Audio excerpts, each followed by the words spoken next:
we may have the owner situation sorted.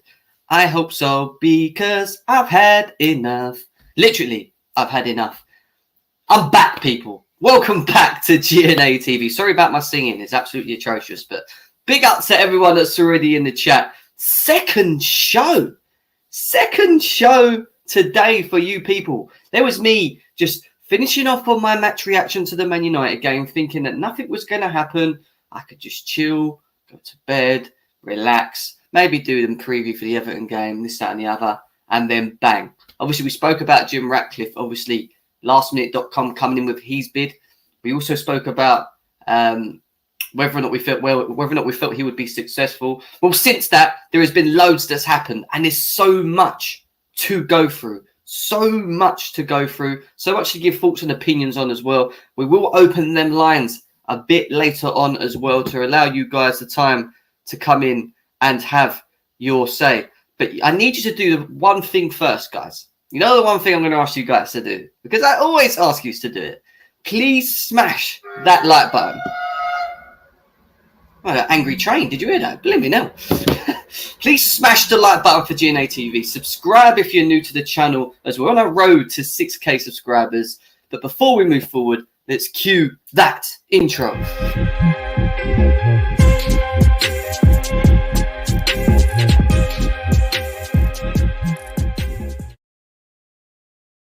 Yes, people, welcome back to GNA TV. And yes, that second stream for you today. I am putting in the commitment to bring you guys shows, to bring you guys updates, to probably go through stuff that you already know about. But just give my opinion and hear your opinions, your guys' opinions in the chat, which is what we're going to be doing today. We are going to be breaking down everything related to Chelsea and the new owners. It's been a little while since we've done a new owner show, to be fair, but we will be going through everything as it stands, and we're going to go through it starting from earlier on today, working its way up to the point where we are now and what we understand to this point. But from what we understand from at the moment, Todd Boehly is the preferred bidder to take over Chelsea Football Club. Now, it is preferred bidder. This is what people need to understand. It's not Todd Boehly is the new owner of Chelsea. He's the preferred bidder. There is still some sort of stages that he will need to go through. Don't get me wrong. The government special licensing, which has already been sort of spoken about in regards to getting the sale signed off, which is something that we are waiting to see happen as well. So that's got to happen. Probably talks with the Premier League as well. There's also then big talks supposedly with Roman Abramovich. Now he's got the exclusivity for the next couple of days. And the word exclusivity usually means narrowed down to this one individual. Even though the late bid from Jim Ratcliffe come in and we were thinking to ourselves, oh, what happens now? Does it? And we're going to talk about all that in a bit when we go through the tweets. There is still a lot of stages, I say a lot, but some stages that should be sorted. And the fact that the hierarchy of Chelsea, supposedly Rain Group, have come to the agreement that Todd Boehly is the man. Todd Boehly is the man to take on Chelsea Football Club. Todd Boehly's Chelsea Blues is what CFC Matty has got to say. I want to know, because there's over 50 of you here already. I want to know, you guys in the chat, are you happy? Are you happy that it could potentially be Todd Boehly? Or were you more on the Jim Ratcliffe side of things? Let me know in the chat. Todd Boehly or Jim Ratcliffe? That's what I want to know in the chat from you guys first. But over 50 of you guys here, which means we should be on 50 likes. We should be on 50 likes. We're on 30, so we're 20 away from 50 likes, guys. Make sure we get them up as well. We've got so much to dig into, and then we will open up the lines as well, get some people in. Big up to FS City as well. Eid Mubarak to you on Monday as well, bro. Take care. Surfs, big up to you. Says Boehly's Blue Army. That's quite a nice little tag, isn't it? Boehly's Blue Army. You know, not bad. Sosa says we are finished. American owners were a so he's not happy. He's not happy with the fact that it could be Todd Boehly. Team Boehly. Sosa again, not too happy. Chelsea, the Kings player. Yeehaw. Mercer in the house is what he's saying there. Alex Grosio saying Jim Ratcliffe is what he wanted. The Vibe said, hurry up. Sorry, the Vibe. I'm here, bro. I'm here. I am here. El Padrino in the house as well. Big up to you, my bro. I hope you're well. I hope you're all well on this Friday. I mean, it's bank holiday for us over here, so all good news here. Hiking with Martin is here. He's here. He missed the show earlier, but he's here right now to listen to the latest news on Chelsea.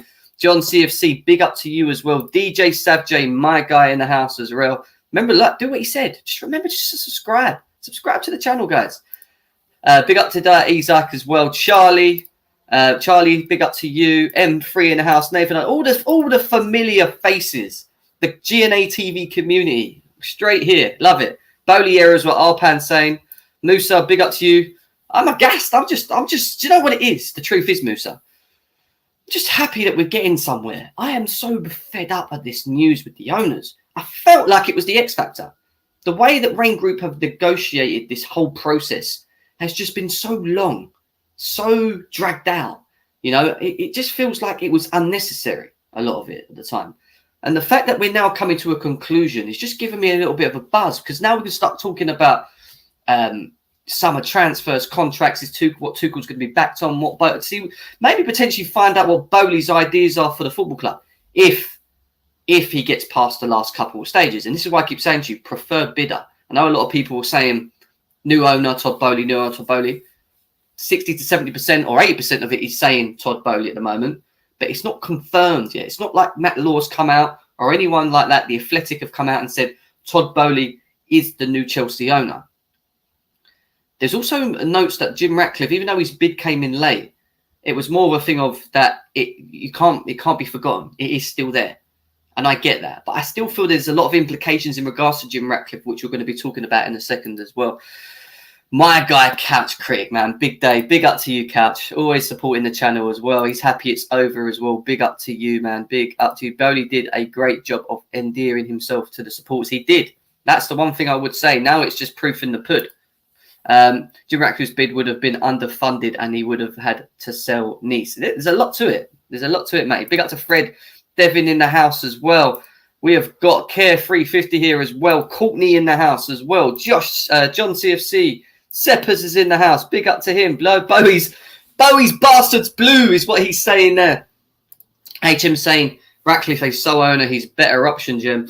Well, he wasn't just the sole owner. This is what people need to say. He wasn't just the sole owner. He did also have a company in the backing of him who were going to go through as well. Inos, I think they were called at the top of my head. Both pretty good. So Jim Ratcliffe was talking about making us like a Real Madrid, Barcelona, Bayern Munich. Yeah, but do you know what it is, DJ Subject? They could have all said that. For me, it is the proof in the pudding. It's the structure. It's the understanding of what their ideas will be for this football club moving forward. And with Jim Ratcliffe, I just felt from what we have been told that maybe it was just a little bit late. And we're going to delve into that in a bit, and I'll explain more in why I feel like that as well. Boehly will spend big is what Undertaker CFC is saying as well. But let's get into it. And we're going to start with Matt Law, because Matt Law's comments today, and I'm going to rewind it. We're not going to start straight to the top with the Boehly situation. I want to sort of build up to the point of where we are now. So we're going to start with the news that happened earlier today. And let me just get a bit of water, man. So the news that we heard today was that out of the blue, Sir Jim Ratcliffe and Ineos bid more than $4 billion for Chelsea. Now, it was a surprise. It was a real surprise that he'd even come back, because if you remember a couple of months ago, Jim Ratcliffe was actually interviewed and asked this question: are you going to bid for Chelsea Football Club? His answer to us was no, not going to happen. You know, not in a position to do so. Tried before, but not going to happen now. All of a sudden, boom, we get this. You know, we get this, and it's mad. And there's a couple of articles here about it. We're going to go to, let's go to this one first. This is where it originally reported from, which was, I think, the Times. Let's have a quick look here. So we had this from the Times, basically talking about Sir Jim Ratcliffe making his late bid of $4 billion. And it basically cut a long story short. Says Sir Jim Ratcliffe has made a late move for Chelsea in the total more than $4 billion. The British billionaire sent the offer this morning to the American Merchant Bank. Now, they said offer this morning, but I heard that it was Thursday. So maybe it was just the day before. The owner of Ineos, the petrochemical giants, held discussions with Bruce Buck, the Chelsea chairman, as always, yesterday, and has launched a late attempt to outbid American consortiums with an offer that includes a pledge to invest $1.75 billion into the club. Now, $1 billion of that was going to go to the stadium, and then it would left you with around, 75 million or so there to spend. in the club over the next 10 years, as well as matching Roman's Abramovich's 2.5 billion valuation. Now, I can't read it too much more about it. It says a dramatic move appeared on Friday night, as though it might have been too late, with the Todd Boehly-led consortium having been selected as the preferred bidders. And that is the truth, because at that point, we were very sort of bought into the riff that Todd Boehly was the favourite. Todd Boehly was the man that was going to be the one taking over the football club, blah, blah, blah, blah. And it's just come out of nowhere, absolutely nowhere. He lives in Monaco, which was reported to have saved him, wait for it, 4 billion, pretty much the exact full cost of Chelsea in tax, is what Matt Law says there.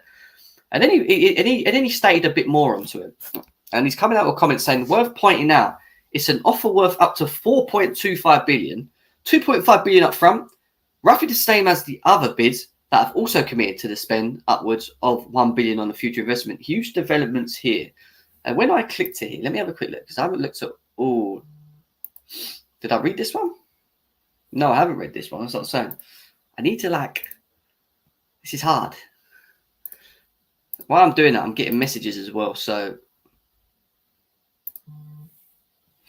I'm also getting messages as well. So it doesn't help. Big up to everyone already, though. Over 100 of you here. Big up to everyone. They're going to let me read this? Nah, there we go.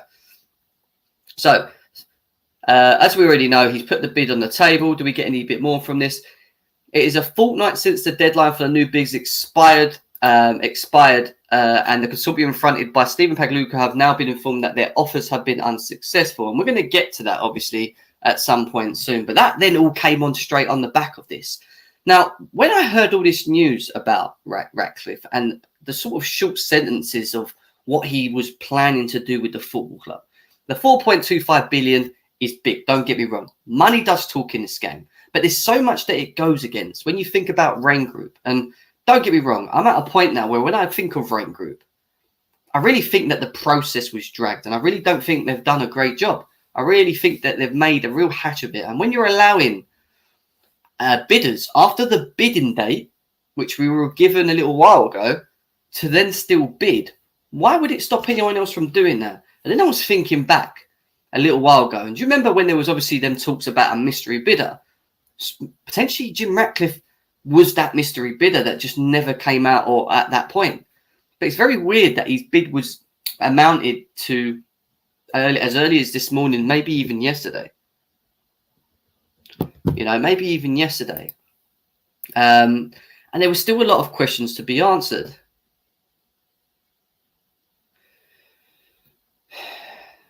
Yeah, I'm just reading people sending me stuff. A lot of the things just sending me, guys, I've actually already got up. But thank you for sending me over as well. I know you're trying to keep me up to date with things. So big up to everyone in the chat that's trying to do that as well. You know, there's a lot more to it. And the reason I say that is because with Mr. Ratcliffe and his company that he owns, Ionos, which is a massive petrochemical giant, don't get me wrong, full of funds. I get that.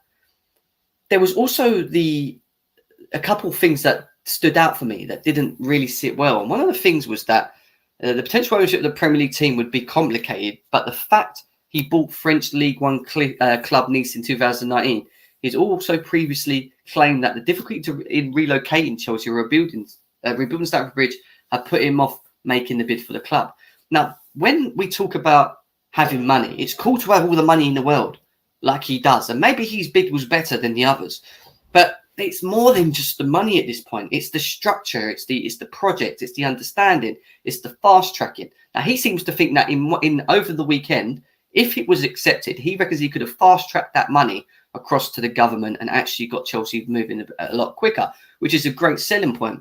But then we also hear the likes of Paul Canaville. Paul Canaville, who's very linked, heavily linked to this football club, CST supporters as well coming out and saying that they're not really aware of anything to do with Jim Ratcliffe, and that this whole bid is a bit of a surprise to them because they wasn't made aware. They've had no speakings with Jim Ratcliffe, and that goes to tell me that the fact that they were more comfortable with the Todd Boehly, you know, the structure, the idea, the stadium ideas, the system and whatever, the fact that they were so unaware of what was going on with Jim Ratcliffe kind of made me think, has he just come too late? And you've got to think to yourself, is it a thing of Is it a thing of this? How far ahead are we with this process? Because from what we were being told as fans, we were being told that by Monday or next week, even though it keeps going from week after week after week, by a certain point next week, we will know who that preferred bidder is, or who the winner is, should we say. This comes out, yeah, all right, the money's great, but we don't know. We don't really understand what his idea is. All he says is that he's going to make us as big as Real Madrid, Barcelona, Bayern Munich. He talks about, fast tracking his funds, but then we don't really learn much about anything else. I'm not saying that we need to be told everything, because that's not going to happen. But if Paul Cannaville was very close to the football club, along with CST supporters who have been involved quite heavily in the understanding of what the bidders are going to do with this football club, so it's like they were aware before the preferred bidder was accepted, goes to tell me that maybe Jim Ratcliffe is just too late, and that he just hasn't got time on his side. And since that point, since this news come out, I won't say it's been debunked, but you've seen it sort of swing into one way and then completely swing back into the Todd Boehly favour. And more top-tier journalists have came out and confirmed that Todd Boehly has been given exclusivity and is the preferred bidder. Now, they haven't completely written off. Jim Ratcliffe's bid. They haven't completely written off Jim Ratcliffe's bid. But what they pretty much have said is that, for me, the understanding of exclusivity is that when you're given that, that preferential treatment compared to the other bidders, is that you're kind of the favourite, that there's no one else that can come in within that box. And then it's just down to you passing the certain levels of stages that you've got left to do. And that's my understanding for it. And it's not just the thing, when we're going to move from Jim Ratcliffe in a second, but the fact that he owns Nice, and on top of that, his own company, Ionos, owns Nice. How does that work? Because I read something again on Twitter that told me that if Nice and Chelsea found themselves in the same competition, bear in mind that Jim Ratcliffe owned not only Nice and Chelsea at the same time, they both wouldn't be able to play in the same competitions. So he's in the kind of same predicament as what Steven Pagliuca was when we were being told about Atlanta and only 55% of the shares. He would have had to give it up. Not to say that he wouldn't have done that, but would he have had the time to have just sold the club? Would we have had the time to sit there and wait for him to do that? Would Rain Group, would Chelsea Hierarchy, would all of these people have had the time for him to go ahead and do all that? I just feel with Jim Ratcliffe, even though the money's tasty, I just feel that maybe it's just come a little bit too late for him. Just a little bit too late. Just a little bit too late for him in terms of the approach for the bid. If you would have replaced him with, I don't know, Broughton's bid or Pagliuca's bid at an earlier stage, you might have seen that maybe Todd Boehly and Jim Ratcliffe would have come head to head a lot more sort of closer before the decisions were being made.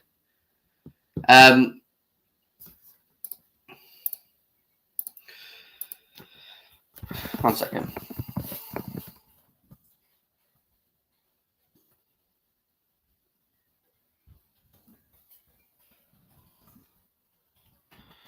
Piers, I did say he can come on with me as well, but I think he's a bit busy. But big up to Piers anyway. Big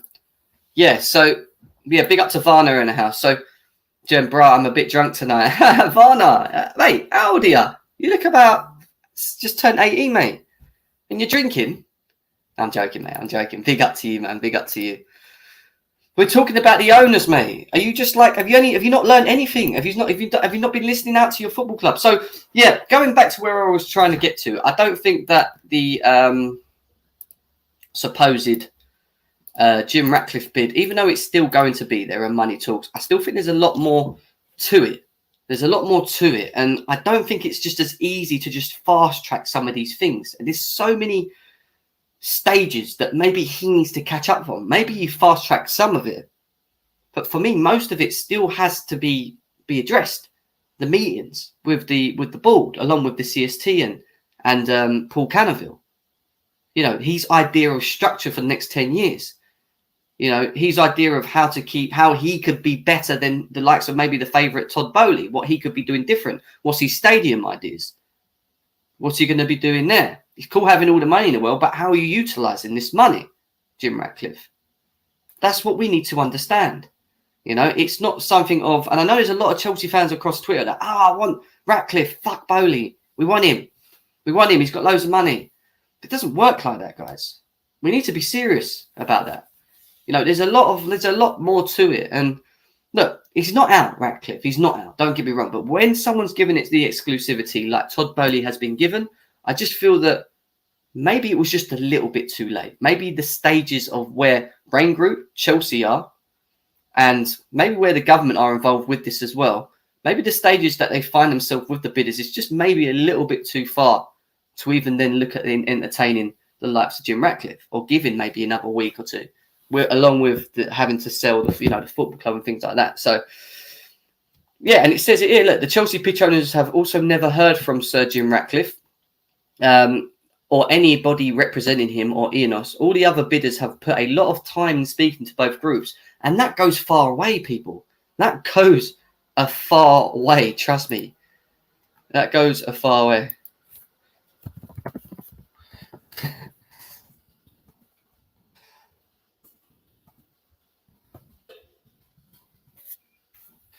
Yeah, Pi said, you stream a lot, man. And I'm like, yeah, I do. I'm tired. But, you know, I'm here. I'm here for you guys. Over 142 you guys here. Big up to every single person in the chat right now. Make sure we smash that like button, guys. So get this over. Try and get this over for me. 100 likes as quickly as possible. Yeah, big up to everyone. We will open the lines because I do want to hear what you guys have got to say as well. But we're going to continue flying through these articles, right? So another reason why Jim Ratcliffe doesn't win. The Chelsea Trust yet to hear from Sir Jim Ratcliffe's Vice Chair, Dom Rosso, said the CST are yet to be contacted by him or his team. If these reports are true, we welcome with dialogue at the earliest opportunity. At the earliest opportunity, but that's my point. At the earliest opportunity, is there still time to do that? I don't think there was. Anyway, we move from Sir Jim Ratcliffe, and then we move on to all the other bits of news that then followed after it, because Stephen Pagliuca, this group, had been informed that they weren't the preferred bidders. And let's be serious, guys. Was it a big shock, Pagliuca being kicked out? The guy owned parts of Atlanta. He had, he had issues with things against his name for doing stuff in somewhere in Africa as well, which the government in England weren't too happy about or keen about. There was a lot of things against his name, lots of things that we've dragged along. And that's even without forgetting his consortium. He had over like 9 to 10 people, from the likes of like Facebook owners to Disneyland owners to all of these random people that have no real, for me, make no sense. Too many fingers in the basket is what I'm going to say. Too many hands in the basket, and it just didn't appeal to me as a Chelsea fan. It may have for others, but for me personally, it did not appeal to me one bit. That one. Sorry, I ain't reading the chat, guys. I know I usually fly through it. Alex still hopes Jim becomes our new owner. Why? I want to ask some of you guys in the chat. Oh, big up to you, mate. I made 10K from 30 tonight. Big up to you, my man. Good money. Good money. If you made 10K, bruv, put a super chat in. Put a super chat in for GNA TV, bruv. Come on, support the channel. Keep the channel going.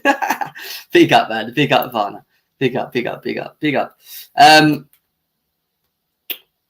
Why do people still want Jim Ratcliffe? That's my question for you guys in the chat. What is the reason that you guys feel that Jim Ratcliffe is still who you want over Todd Boehly?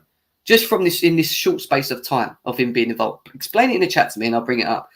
Tim's excited to show everybody his new position as a starting hitter. Oh my God. Soon had Ratcliffe come from nowhere, everyone wanted him because of his net worth. True, they look at the money, but I keep saying to people, it's how you utilize it. It doesn't work like that. So Pagliuca's out. We find out that Pagliuca's out, and then it goes on to him coming out with sources close to Chelsea's sale process tell me that Sir Martin Broughton bid may also be out of running, but no confirmation yet. We did get that confirmation, and it wasn't long ago, basically telling us that he's done. He's gone as well. I'm quite happy that Martin Broughton's group's out of it.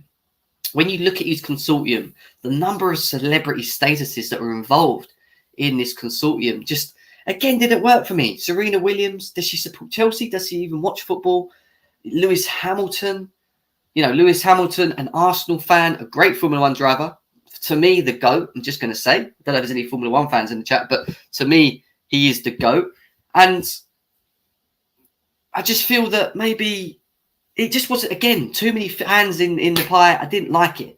You know, it was only really for me, since SMG got kicked, that Todd Boehly was the answer for me all the way through. So we lose Martin Broughton and we lose Pagliuca, and then you think to yourself, what's left? Because Todd Boehly, from what we understand, before Jim Ratcliffe coming with his crazy bid, should be the announced the new owner. Is set to enter exclusive talks. And then we get, obviously, this from the Wall Street Journal, basically saying that Los Angeles Dodgers part owner Todd Boehly is set to enter exclusive talks in the bidding war to acquire Chelsea FC from Russian beer Roman Abramovich. People familiar with the matter say. And then there is a couple of articles that I want to go through as well in regards to Todd Boehly. I've got them up. I don't need to look at that now because I'm just so much. Some of it's just a lot of repeat.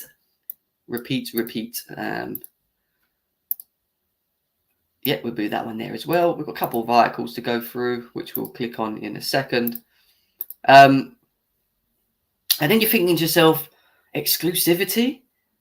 Yeah, what does that mean? And then Matt Law comes out and says, no comment on the Boehly Group, Reign or Chelsea, but now strong suggestion that Todd Boehly Group has been chosen as the club's preferred buyer, that also the view of people inside of the Pagliuca and Brown bid. So obviously, if they've been pulled away, then you're only going to assume that maybe Todd Boehly is the one that's won it. Again, he says that he's still unconfirmed by his group. Reign and Chelsea is that Todd Boehly will be named as preferred buyer. Same thing. And then we get to this article, and we're going to delve into it. Let me come out of this one. I've got so many open right now. Bear with. We're going to come out of this one, guys. Oh, Varna, big up, man. Big up. Thank you for the donation, my guys. Thank you for the donation. Because I don't trust American businessmen. Have you not looked at the Dodgers and how they run and what he's done there? I don't know if that's, again, we have to take this thing out of the head of American business owners. No, he's American. I don't want him. What does that mean? Like, because he's American. I don't know, man. I disagree. I don't think we look at the Glazers and we look at the Cronkies and we think, oh no, it's going to be bad. But I don't think that's true, guys. I really don't think that's true. And then we go into this article here from the Mail. Big up to them. To the Telegraph. Big up to them. Todd Boehly's group wins the race to buy Chelsea, despite so they say he wins the race, but there's still a lot to go through. Todd Boehly has won the race to buy Chelsea, the world record deal worth more than $3.5 billion. Despite the dramatic late hijack attempted from Britain's richest man, Sir Jim Ratcliffe. Although there has not been an official announcement from Boehly's group, Chelsea or Reign, the bank in charge of the sale, sources have told Telegraph Sport that the Americans have been confirmed as the preferred bidder. On the same day, Rainbow officially put the club up for sale and blah, blah. Following almost 2 months of the bidding, Boehly's two shortlisted rivals, Pagliuca and Broughton, were on Friday told that they would not advance, blah, blah, blah, blah. The same day, Ratcliffe tabled the bid of $4.25 billion. Ratcliffe's bid, which was submitted on Friday morning, sparked confusion around the sale process over whether or not Chelsea and Reign would effectively let him in through the back door, which is literally what it is, right? It was literally a backdoor job. Get him through the door, do you know what I mean, etc. Following weeks of negotiations with the other shortlists, and this is what I'm saying, it's the weeks of negotiations, the hard work that all these bidders were putting. Can you imagine being Todd Boehly, Pagliuca or Broughton and being told that last minute that the door had been sidetracked and opened to allow Jim Ratcliffe to come in without having to go through the process that they had to have gone through? You know, I think that's slightly unfair, personally. But insiders at the Pagliuca and Broughton groups expected Boehly to be named, blah, blah, blah. Boehly's consortium includes Swiss billionaire Hans-Jost Fitz, Mark Waters, the British entrepreneur Jonathan Goldstein, the Tottenham fan, as he wants to say, and the investment from Clear Lake Capital, Daniel Finkelstein and Barbara Cameron are in line to become non-executive board members, which is fine. You know, you look at that and you can sit there and count these names on your fingers. With all the other guys, you had to go through about 9. You didn't have enough. You don't have enough fingers to count them. Does that make sense? You literally just don't have enough fingers to count them. Big news today, start of a new era is what he's saying in. Jim, what can £1 buy you there, man? Here, you can get chicken and rice. What can £1 buy me? Not much, especially in this country. We get quite sapped out. Could buy me a packet of crisps. Actually, it could buy me a portion of chips, to be honest. Could buy me a portion of chips. FSG's run better than us, is what Matty's saying. Well, that may change now. Why do we hate American owners so much when they own more than half the clubs in the league? Does that say something about Americans or English businessmen? Courtney with a good question there for you guys. Right, so announcement. So yeah, Chelsea and Rain Group did not comment on the situation of Ratcliffe bid, with further talks between Chelsea and Rain to take place at the head of any official announcement, which may come after the weekend. But sources confidently informed Telegraph Sport that Chelsea have now handed preferred bidder status to Boehly, and that Ratcliffe's only route back in would be if the deal somehow fell apart. So think about it. And it makes sense. They're already too far ahead. Something I said to you 20 minutes ago. They're already too far ahead in the process. Even allowing him through the back door still doesn't really sit well with certain parts of the bid. And I'm talking about CST, Paul Canaville, potentially the Chelsea hierarchy, Rain Group as well, because of all of that processes that they had to go through to get to this stage. There's a lot of things that he could have maybe skipped, Jim Ratcliffe, because money talks, but it's still a lot of having to get people on side. Does that make sense? And the getting people on side is maybe where he's falling short, and that's just down to time frame going against him at this point. And that's what I think this is the scenario. And like they said there, and I think that's the truth. Unless the government don't offer the special sales license for Todd Boehly to take over this club and that falls through, unless Roman Abramovich, once he has his meetings with the consortium, doesn't like him and wants to listen to someone else, possibility. That's the only two reasons that can happen. Unless the government finds something on the Boehly consortium that's very dodgy-ish, and they don't like it, and they want Chelsea and Rain Group to maybe look at someone else, I don't think this is going to happen. I don't. I think we're well too far within the process. You know, I don't see that being the case. Confirming his offer, Ratcliffe said that this is a British bid for a British club. We believe that a club is bigger than the owners. He's saying all the right things. This is why we're committing to spend 1.75 billion. My thing with that is, Ratcliffe, you own Enos. You're the richest person in England. Ratcliffe, he's the richest person in England, or the richest British owner in England. But you only come knocking on the door now. Where was you 2 months ago when this all started? Where was you 1 month ago? Where was you when you got interviewed and asked about potentially going in for Chelsea? This is when the likes of people like Nick Candy and Kim were bidding at this point. Where was you? Then all of a sudden you want to come in? Jim Ratcliffe would have been Kroenke or Glazers. Do your research on the bid. Only 75 million, so only Jules Koundé for this year, and that's it, is what Matty's saying. Yeah, numbers don't add up. Numbers definitely do not add up. It says here, 1.75 billion over 10 years. That will be for the direct benefit of the club. We will invest into Stamford Bridge to make it a world-class stadium, like they're all going to do. This will be an organic and ongoing, so that we will not move away from the home of Chelsea and risk losing the support of loyal fans. Again, they're all doing the same thing. So how are you impressing the hierarchy? How are you impressing them? How are you swaying them? We will continue to invest in the team to ensure we have the first-class squad with world's greatest players, coaches and staff in the men's and women's game, and we hope to continue, blah, blah, blah. So he said all the right things. You know, he did say all the right things, and he goes on to talk about Bayern Munich, this and the other. I'm not going to read that. We do not. But Ratcliffe's offer appears to have been made too late, and barring a late-minute problem, Boehly's group will advance for approval from the UK government, who will issue a new license for the sale of Chelsea once they are satisfied that none of the proceeds from the sale will go to Roman Abramovich. The Russian assets have been frozen as a part of the sanctions, and the club's operating license runs out, as we already know, at the end of May 31st.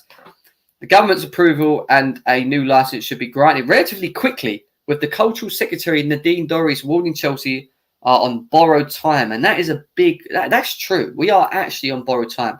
We can't continue to run the way we're running. We need that We need normal trading. Normal trading. That's the word. That's the easiest word I can say. You know, we got so much to do. Forgetting this new owner thing. This is why I'm getting stressed out of it. Get the new owners through the door. Let's just get on with getting this football club sorted. Back in Tuchel, sorting his football players out. Getting rid of some of these inconsistent boys. The ones that have already decided to leave, Rudy Christensen, go and replace them. Go and allow Tuchel to rebuild that squad. Keep us elite.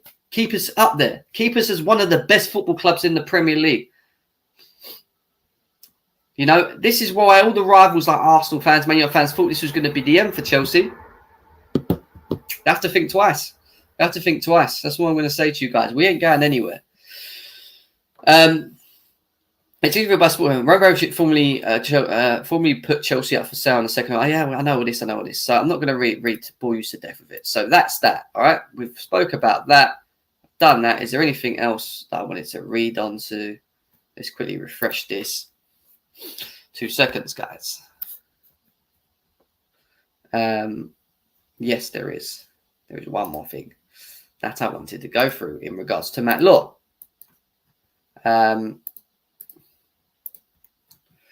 This.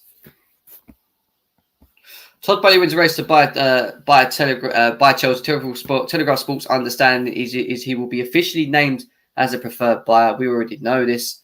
So we're at a point now where it's of we know where we're at with Todd Boehly, or supposedly know where we're at with the Todd Boehly scenario.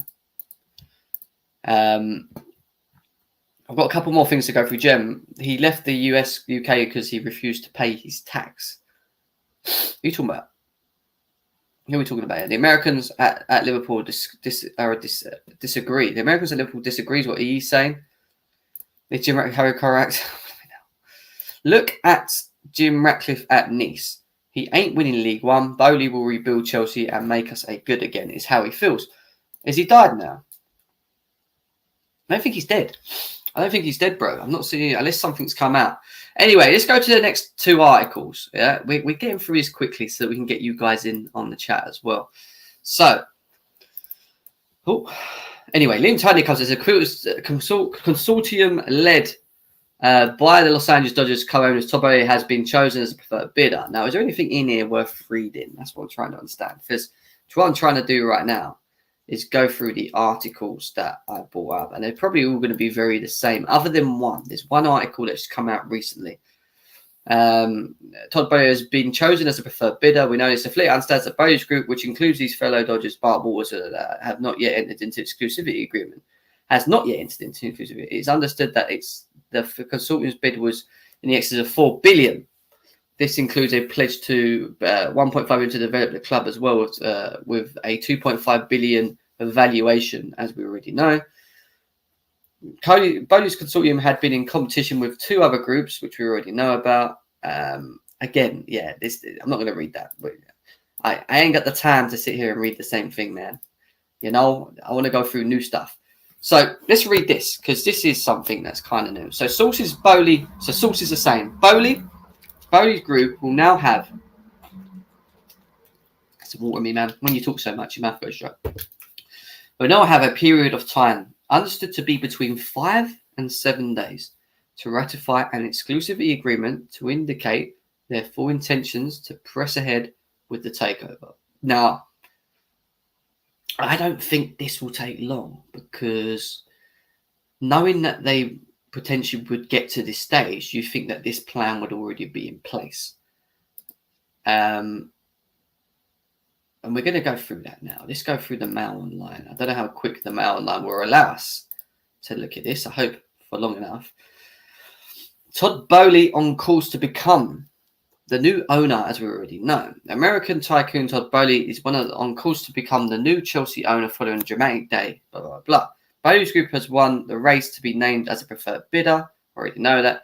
News comes and revealed that also includes who's leading the race. All right, cool. I ain't going to read the same things as you.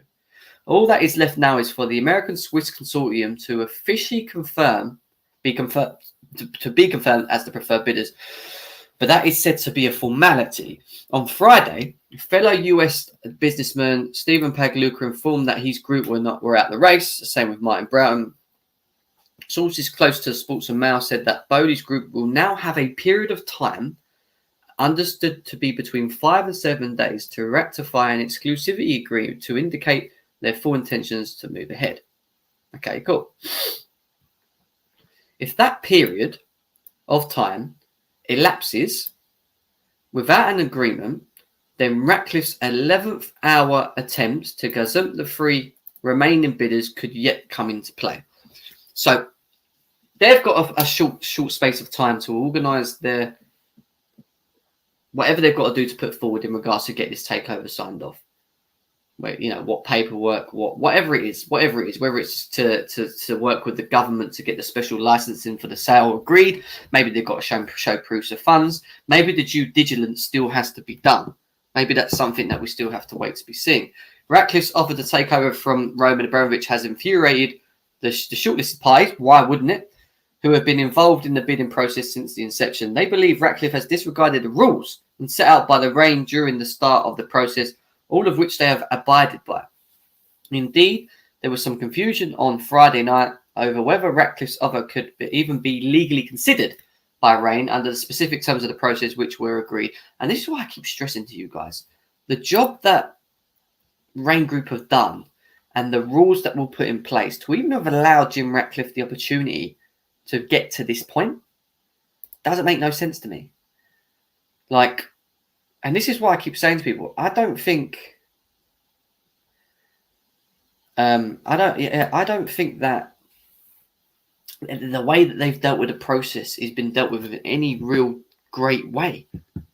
Reign Group, I actually think they've been slow. I think they've treated it like it's the X Factor. I think they've kept us on it. I actually think this could have been done a lot more smoother and quicker. And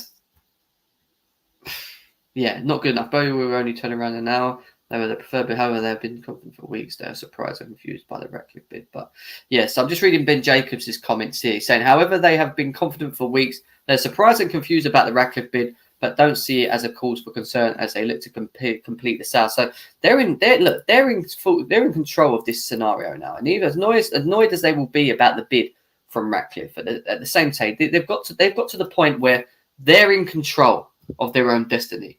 They are in control of their own destiny. They are in control of who of signing off this new ownership. They need to work with the government. They need to speak to Roman Abramovich, which we're being told may happen as well. They're probably going to need to get the agreement signed off the Premier League as well, and then they move on. I don't get how Todd Boehly fucks this up, and it's the government finds something in Todd Boehly's name. That is the only way.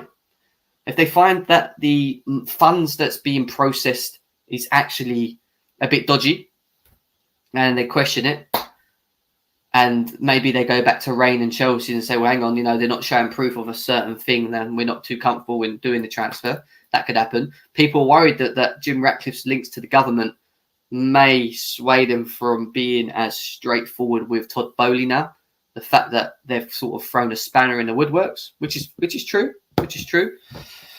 So we already know about Ratcliffe. I'm not going to read all this. This is in addition to the 2.5 billion. A statement said that the British bid, blah, blah, blah, blah. We will invest in we know all this. So, it's in Todd Boehly's hands is what I'm going to say.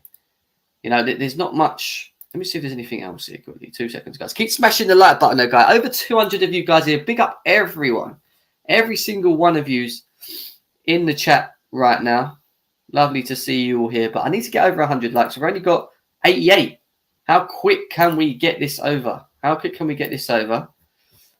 going to open up the lines because I do want to get your thoughts and opinions on this. But as it stands, guys, this is where my mindset is with it all. Todd Boehly has got the exclusivity. Todd Boehly is in full control of his own future now.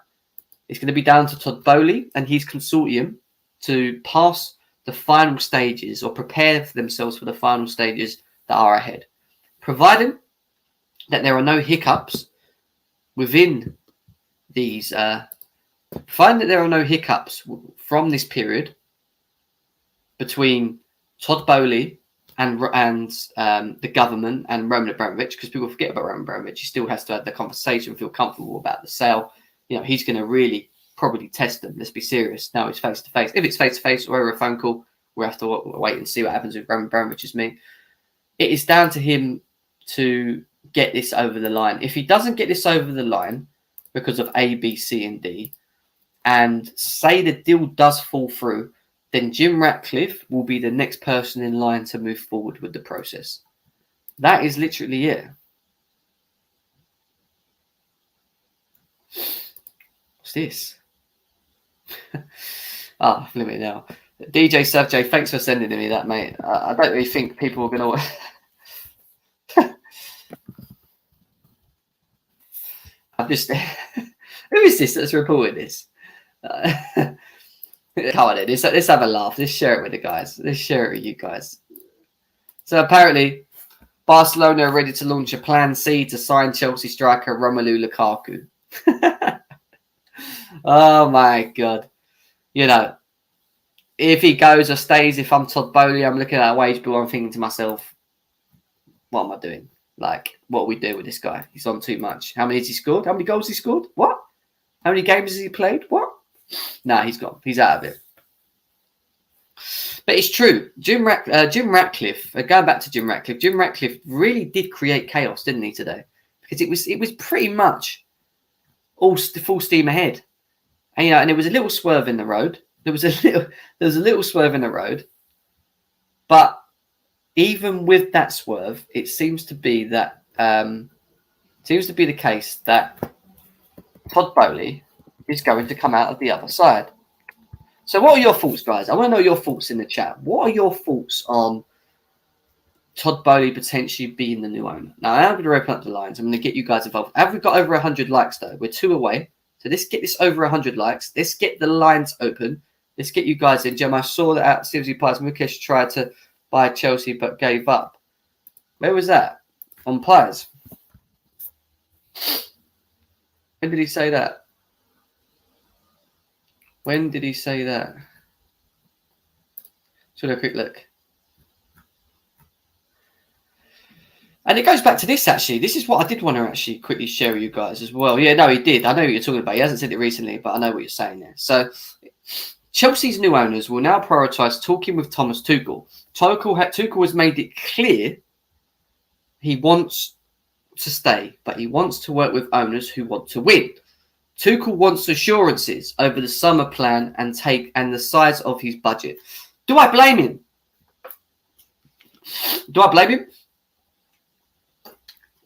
I do think Thomas Tuchel, and I've said this already before, I do think Thomas Tuchel has had discussions with the hierarchy, the board, the recruitment, Marina.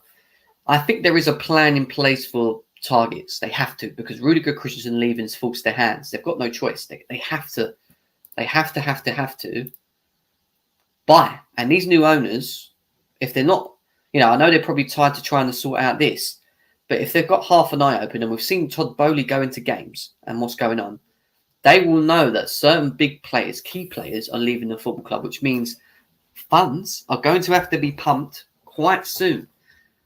And I think them funds are already probably prepared, are already sitting and waiting and ready for Thomas Tuchel to go and do what he's got to do, for the board to do what they're going to do. My biggest issue, and I keep saying it, is do I trust this board? Do I trust this board to do the right job? You know, that's the biggest thing. I just want to make sure I haven't missed any. Make sure I haven't missed any super chats. No, all right, cool. I just want to make sure there wasn't any other super chats. So now it's going to be down to backing him. You need to change scout and hire DOF in long. Yeah, yes. I don't think that's something that's going to happen straight away. I do think that that's something that will happen over a space of time. Don't get me wrong, but yeah, you're right. You're definitely right. So from where we are up to now, guys, and we're going to open up the lines now as well. Todd Boehly is ahead. Todd Boehly is in control. Todd Boehly is pretty much 70% there. Chelsea's intention to advance Todd Boehly and his group for the UK government approval ahead of a licence for the sale of the club to be issued after they were named the preferred takeover. So I think now it will be Let's see how quick the government move their asses and get this done.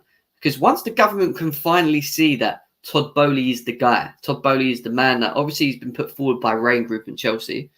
Once they've done their little checks and they've agreed to that, there's not much to wait for other than for Todd Boehly to potentially talk to Roman Abramovich.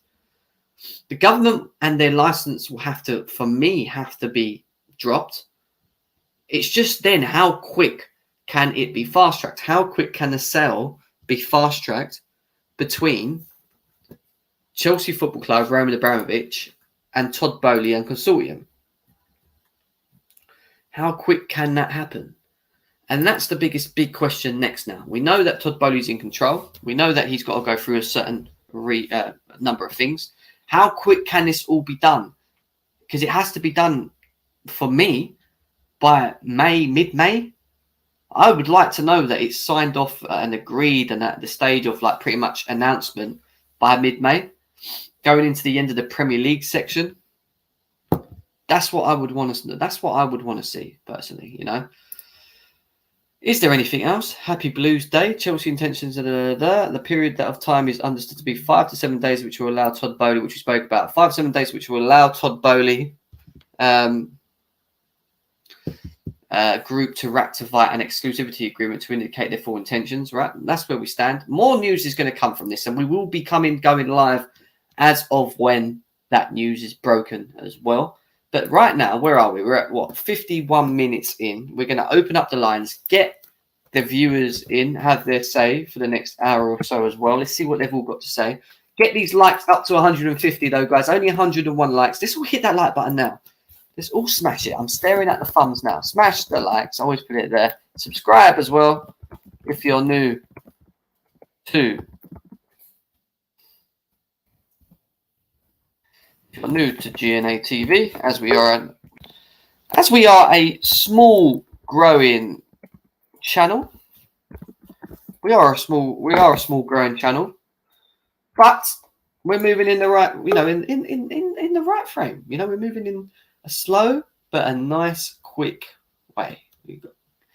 Callie is in the house for the second time today. He thought he wasn't going to see me until Sunday, but here I am again, doing another stream. Callie, so much has happened since we last spoke. Yeah, man. Still at work, and the updates are fast and thick. As I told you earlier, they weren't going to let this. The problem is we don't have the luxury to dilly-dally picking between owners, because then the club starts losing serious money, as in, like, stocks start going down, all that shit. So obviously it was in their best interest to have picked one of the three bidders that have been in the original process.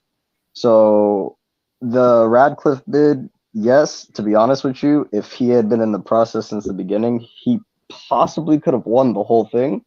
But the problem is, it does look like he was trying to shortcut the process and just, say, hey, my bid is like good enough on paper or good enough in the model for me to compete without having to go through that process. And I think that's the reason, honestly, that it's not going to go through for him. And that's why Boehly, think about it. The Ratcliffe bid came out, and not only, what was it, like an hour, 2 hours later, now it's like, okay, it's being announced by multiple publications that Boehly's the preferred bidder at this current point in time. So I understand, like, the anxiousness around, like, an American owner. I get, like, what's going on right now, and I'm not saying everything is like Liverpool, because to be honest with you, FSG does have Klopp going to a Champions League final soon, so it's not all doom and gloom, but it's just, we were spoiled, man. Let's be honest, we were spoiled. We had Roman.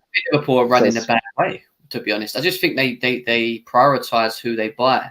They don't just go and buy 10 players. They buy, right, 1 or 2 players that suit that profile. Look at Diaz. You know what I mean? Like, how good he's worked out already.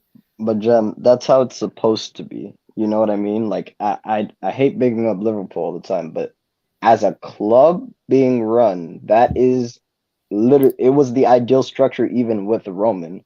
The difference with Roman, and I think a lot of Chelsea fans, why they're annoyed, is because we had an owner that if we fucked up a 200 million transfer window, he would rectify it the next transfer window. That's not happening no more. You can't just splash 100 million on Lukaku. And let's be honest, we should have never done that to begin with. Chelsea maintains on average a positive net spend for the money we spend, and then the people we send out. We know how we do it. Loan army, ship out a bunch of the Coben boys, and we make the money back. But we could have always been run better. Like, let's be honest, and you said it yourself. We could have been run better, and that's not to shit on Roman. Roman's the greatest owner Chelsea will ever have, ever. He won it all. I'm just talking about strictly football. He won it all. Respect to that man. Respect to him making us an elite club. And that's all that could be said, man. Let's just hopefully have them get this done. Let's stop dilly-dallying, and we can get to the point of what we really need to be doing, which is focusing on our transfers if we want to be competing or being in a farmers league next year. 100%. And are you happy with Boehly, or would you more of like a Jim Ratcliffe guy? Who did you not mind? If the problem about Ratcliffe is it's dodgy for me, but had he been in the process since the beginning, as an American, I'm telling you, I would have taken Ratcliffe first, and then I would have taken Boehly second. Boehly was definitely the best out of the rest, and so if that's who they go through with, which is what it's looking like, I have no problem. It's just hopefully all I need to do is see Thomas Tuchel get backed. Back Thomas Tuchel. Thomas Tuchel will pull the results to get us the proper sustaining of money that we need. Then back him again, and we should be competing for titles. It should be an easy 3-year process. Let's not make this longer than it needs to be, please. Yeah, 100%. A lot's happened, man. My mind's everywhere at the moment with all of the news that's been coming out, to be honest. And I just want this new owner thing to be over. I want us to be able to start concentrating on our contracts and bringing in players and seeing the plans and ideas for the new owner and what he has for the football club. Not only but in the short term, because I think in the short term, I keep saying they're going to have to back it. But in the long term, what is their ideas for the stadium? What is their ideas for keeping Chelsea elite? Like, how are they going to operate? Are we going to be a sell to buy club still? Are they going to, have a little bit of Roman in them in many ways? I don't know. There's a lot to still come about, but I just want the new owner guy sorted. We're going to go to Hassan. Hassan, what are you saying? I mean, like you said, man, there's a lot that happened over the last few hours, and the whole Ratcliffe bid. I mean, I'm going to reiterate what Kali said. I think that's dodgy as hell. And I just think that it was between Rain and the government wanting a little bit more money in their back pocket. But let's be honest, it's too little, too late. Had this been 3-4 weeks ago, maybe Ratcliffe would have had a conversation then about he would have definitely been in then. But since it came in now, it's just too little, too late. And he also has to sell Nice, and that's going to take a long, long time. So, yeah, I mean, the whole Roman thing, I mean, Roman's the best owner. The only reason why I call it the Roman model, because that model's one of a kind. No other owner will replicate unless it's the Qataris or Saudis. Like, you're talking about, like, probably like 3-4 billionaires out of the top 200, 300, and they're all occupied. So the Romans models is one of the best models, and I would say it's the most unique one. But the only reason why I say it's the unique one is literally because no other owner would be able to replicate what he's done. Like, if Lukaku flopped, I promise you, he would have pulled out the paycheck for Haaland. That's what Roman would do. And yeah, I mean, for me, I don't mind Todd. I spent weeks about reassuring myself about Todd. It took me weeks to accept that Todd's going to come in. So I just don't want any fourth or a fifth mysterious bidder or Musam Bayrak coming in with a bid in the next week or so. You just don't know with Ratcliffe. The deadlines are meant to be respected. So it should be respected that way. I think Todd's going to probably be an FSG, but with money. And I think we should be excited, but a bit cautious in terms of long term. But the same thing could be said for any other owner or any other bidder. I think Todd's the best out of the bad bunch, and hopefully we'll be back on top soon. Cool. I'm going to go to Couch in a second, but this just caught my eye massively. 575,000 a week wage in euros for Antonio Rudiger, but it was never about the money. But people saying Rudiger's operation will cost for Real Madrid around 59 million euros till 2026, including net salary. Wow. Including net salary. So they're saying basically there that his signing on fee is being divvied amongst the divvied across the duration of the contract. Yeah. Why? I know we could have done that. It's just that I'm still just surprised of the amount. That's still a lot. I still need to know what the signing on fee is. Like, what is he getting in wages and what is the signing off fee? Because even if it's like 20 million euro, to sign on, that's still nothing in the greater scheme as far as like Real Madrid goes, at least. But that's 482,000 a week in sterling. But can you look at it like that though, in terms of like what because it's the signing on fee plus his wages. Couch Aubameyang's most of that was signing on fee. Same with the Williams. So I think a lot of people will view it that way. Yeah, it's possible. I don't know. That is mad. Anyway, that's news that just blew my mind. Wow. Anyway, I can see why he went for that. If Chelsea have done all their bit they can and they just couldn't match that, then cool. But anyway, Couch. What a day, eh? Well, I don't know where to start. My head's everywhere. What a day. Tell us about. I need because I haven't spoke to you most of today actually, but tell me about how you felt with the Jim Ratcliffe thing, all coming out of nowhere. You've heard what I thought about it in terms of the reasons why I just thought it wouldn't work. Anyway, what were your thoughts on that? And did you ever feel that Todd Boehly's sort of being the favourite was ever under threat once that come in? No. Okay. Well, first of all, we should know this, and I'm sure most of you guys know the history of this Ratcliffe bid. Like in 2019, he was quoted on BBC as saying, "There's early exchange. This is about buying Chelsea. Early exchange, but we were significant ways apart in the valuation. The issue with Chelsea is its stadium. We are getting older, and it's a decade to resolve that. So." What's changed between 2019 and now? Like, what I mean? Like, I don't understand. Like, the stadium still needs work. You're still gonna have to make this investment, like a major investment, in order to take over the club. And to be honest with you, you're looking at the number. Like, I actually interpreted that differently. I thought that when he said 1.75 billion towards the club, I didn't take that to mean as the investment into the stadium. I took that to mean like investment into the playing staff, investment into the upkeep of the club, more so than because like he goes on to say afterwards, and we're going to expand on Stamford Bridge. So if it's true that it's £1 billion to redevelop Stamford Bridge, in stages and whatnot, then what exactly is 750 million over the course of 10 years? That's like 75 million. That's what I was saying. Yeah, that's not as strong as you want to think it is. And like, as much as like the 4.25 billion sounds like an extravagant deal offer, Roman's not seeing any of that. So the money is not necessarily the biggest part of this. Yeah. It's not. So like when people are like, oh my God, they want to pay 4.25 billion. It's not about that. It has to be about the strength of the bid. The strength of the bid. What are they trying to do to, make this club the biggest club in the world?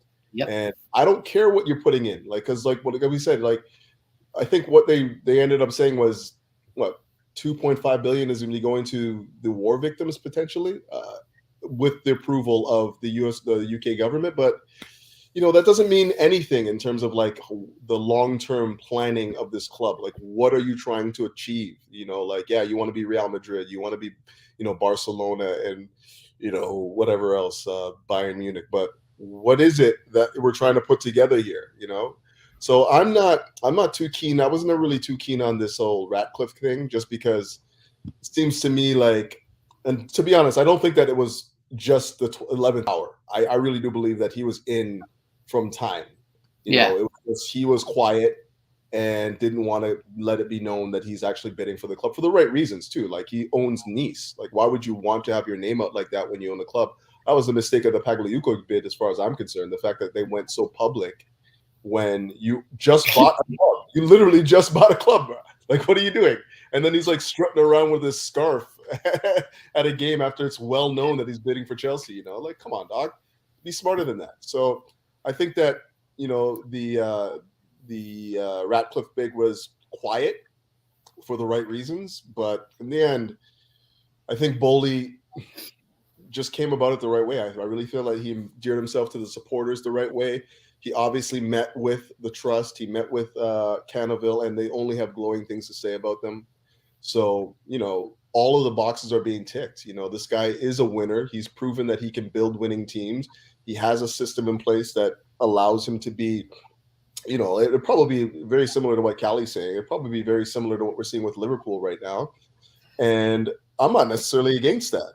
The thing that I think has to happen, and we all know this, is whoever comes in has to have somebody in place, sporting director, somebody of that sort, who can manage the ideation of this club. Take the ideas, because I don't necessarily trust the scouting department that we have right now, and I certainly don't. Buck and Marina can take this next thing and thrust it forward. So I think that the next steps after deciding who the preferred bidder is and him finalizing the sale is building a structure that is conducive to winning. And I don't know if we have that right now. I agree. I do feel that in the short term they're going to have to pump money. I don't think Marina goes anywhere yet. I think that I think she will go. I just think that deals will have to be sorted. And I think getting a sporting director, unless they've had this and they've not been able to, there's no way in hell they must have spoken to new sporting directors. I know there was talks about Paul Mitchell and that, who's being linked to Man United as well. But I just don't see something like that happening so quick. And that's why I feel that Marina still has a big part to play in the football club. Along with, unfortunately, the which I agree with, Couch, the scouting department, which I do not trust, But Thomas Tuchel's made his thoughts very clear, and I read the little tweet from him earlier, basically saying that he wants to be in many ways sort of certified from certain things being given, i.e. money, i.e. being backed probably in certain instances in positions that he feels that needs to be filled, etc., etc. So I think there's a lot. I think there's a lot that's going to happen, and it has to. It's not a point of that it won't. It has to because of where the squad is right now and from what we've seen. I feel something big's going to happen, and I feel we're in a big rebuild phase. I do. I don't say big, but I feel that now Rudiger's gone as well. It's definitely put us 2 steps back from me. I think we really have to work for the future, and that's why I feel that a big summer could come with these new owners. Yeah, but wouldn't you say that a big summer would have to include a restructuring of the club as well? I don't know if we're going on the track record of the Marinas and the Bruce Bucks, look at our record in the transfer market, even just the last 3 years. How do you go as you bring this new consortium in to own the club, and you're thinking about restructuring this entire thing, and you have to bring in all these names? How can you go into that seeing what you've just saw with these particular people? How can you say, well, yeah, this is the people that are going to take me forward? This is my first plunge into building this club, and my first statement is going to be made at the behest or under the instruction of these people. I don't know, man. If I'm Boehly, I'm like, yo, man, I got to find somebody that's a little bit sharper. He will, and Boehly seems like, and I don't. It's a very short waste of time, but he seems like the type of character to have plans in his head or place. He knows. I look at him to be like the kind of guy to kind of know where he wants to go. Have a plan already. That's what I feel with him. But I think he does have a plan, right? But I think he's saying he's gonna keep him in for the sake of saying it. If you turn around and say, "Oh, my plans is I'm going to get rid of both you, Marina, and Bruce Buck," you think they're going to accept his bid? He's going to play smart. I think after a year or two, you probably see either Marina walking off or Bruce Buck walking off. And Bruce Buck ain't going. Like what you said, right? I think it's best for us to keep Marina in because she's in the middle of negotiating Kunde and Chouameni, which is, I've read from according to Athletic, 2 of Tuchel's top 3 priorities. His third one is Rice, but that's a different story. So I think we should keep Marino until we sign Shumeni and Kunde, and then maybe Todd from there, Sachs does whatever. I think them here max 1 or 2 years. Yeah, I hear you. Here we go. Sorry, I'm just typing to someone. 2 seconds. Yeah, we've got Blue Studio here. Blue Studio, what's happening, my man? How are things? How you doing, Jem? How you doing? How are you? I'm all right, mate. How are things with you? Man, it's cold in America. I'm a little bit sick, but I'm a little bit okay. A little bit. It's cold in Chicago. Sorry to hear that, man. Sorry. I hope you get better, mate. I hope you get better. Yeah, I heard what you guys are, I heard what the other guys are saying, but Yeah. I have a little bit differences in that aspect. Is my difference with that is I look at see, we don't need to blame Gunaska because she doesn't do the transfer. What she does is she bring out the money, and the scout. I think she has a different scout, and the club also have a different scout. So whatever the scout pile up together, they give it to Marina, and she make a final decision. Now, this is not Roman.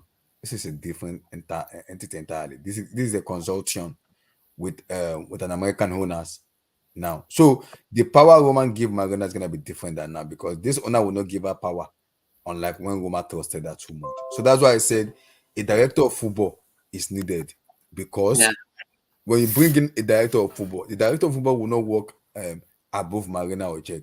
That person will work in between Marina and Czech. That person will work closely to Thomas Tuchel. That is the job of a director of football. He will work closely towards closely to Tuchel, and he will be able to identify the player that okay, this player is good, this one is not good. And Marina, what do you think about this? This is my pile up.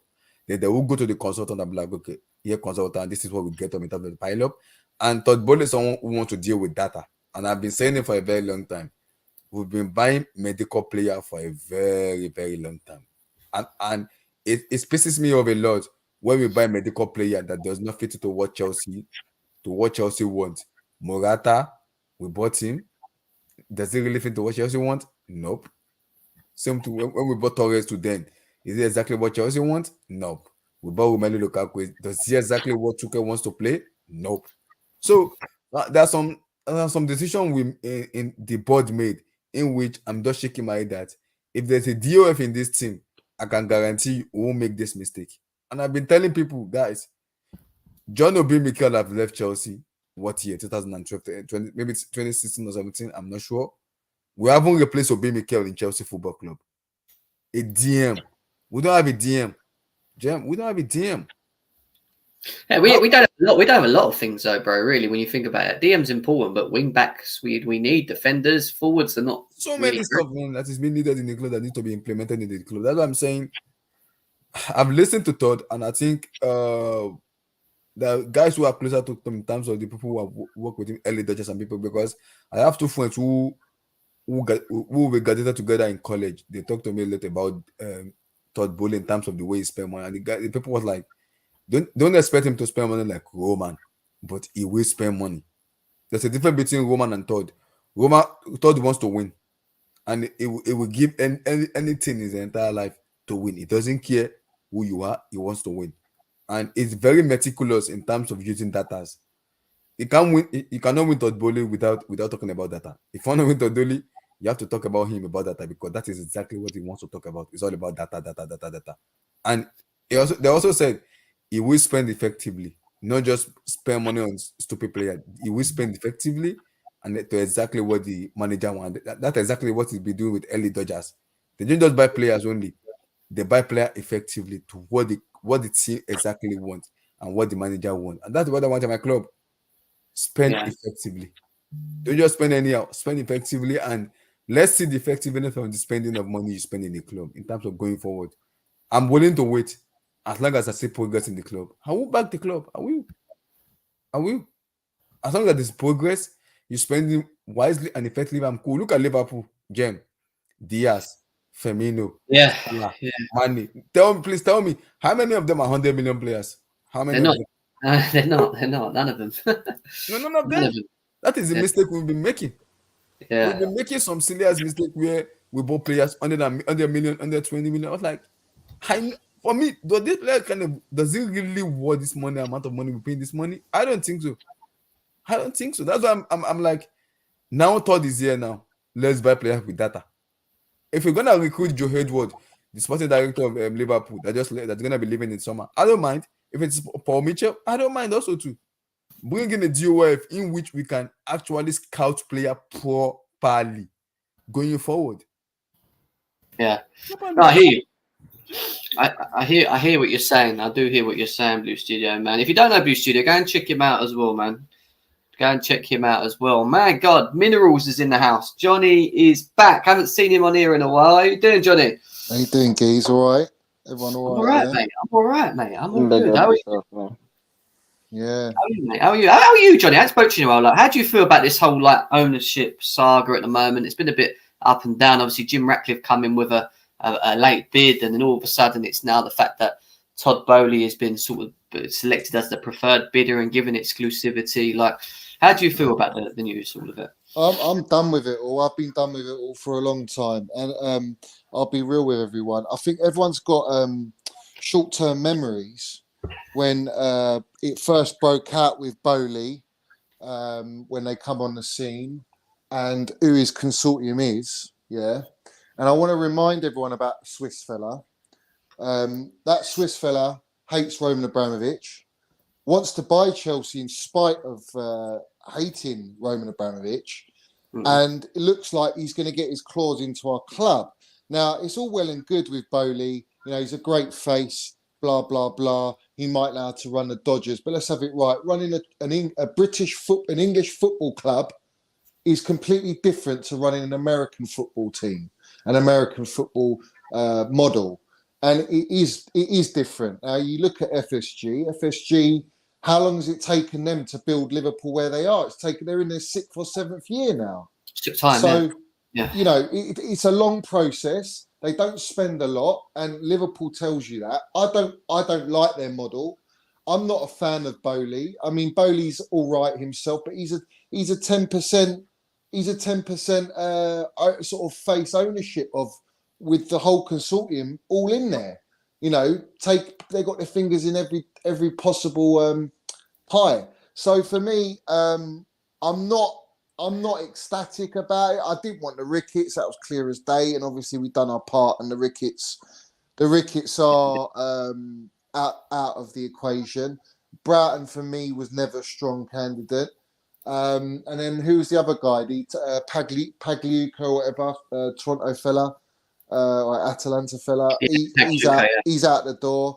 You know, again, they're all shit. They've all just been there to just sort of make out like Boehly's got competition, when in reality, the Rain Group themselves are the biggest fucking crooks going in this whole facade. They are the ones for me that are not chosen by Roman. Roman is completely out of this. I don't give a fuck what anyone says to me. I don't believe for 1 second that he's got power. I believe it's Rain Group. I believe it's the UK government. And obviously, because the UK government they got a lot of power in the Premier League, and they'll work with the Premier League government body, yeah? And then they'll all work together and get an owner which they feel, yeah, we can control that owner.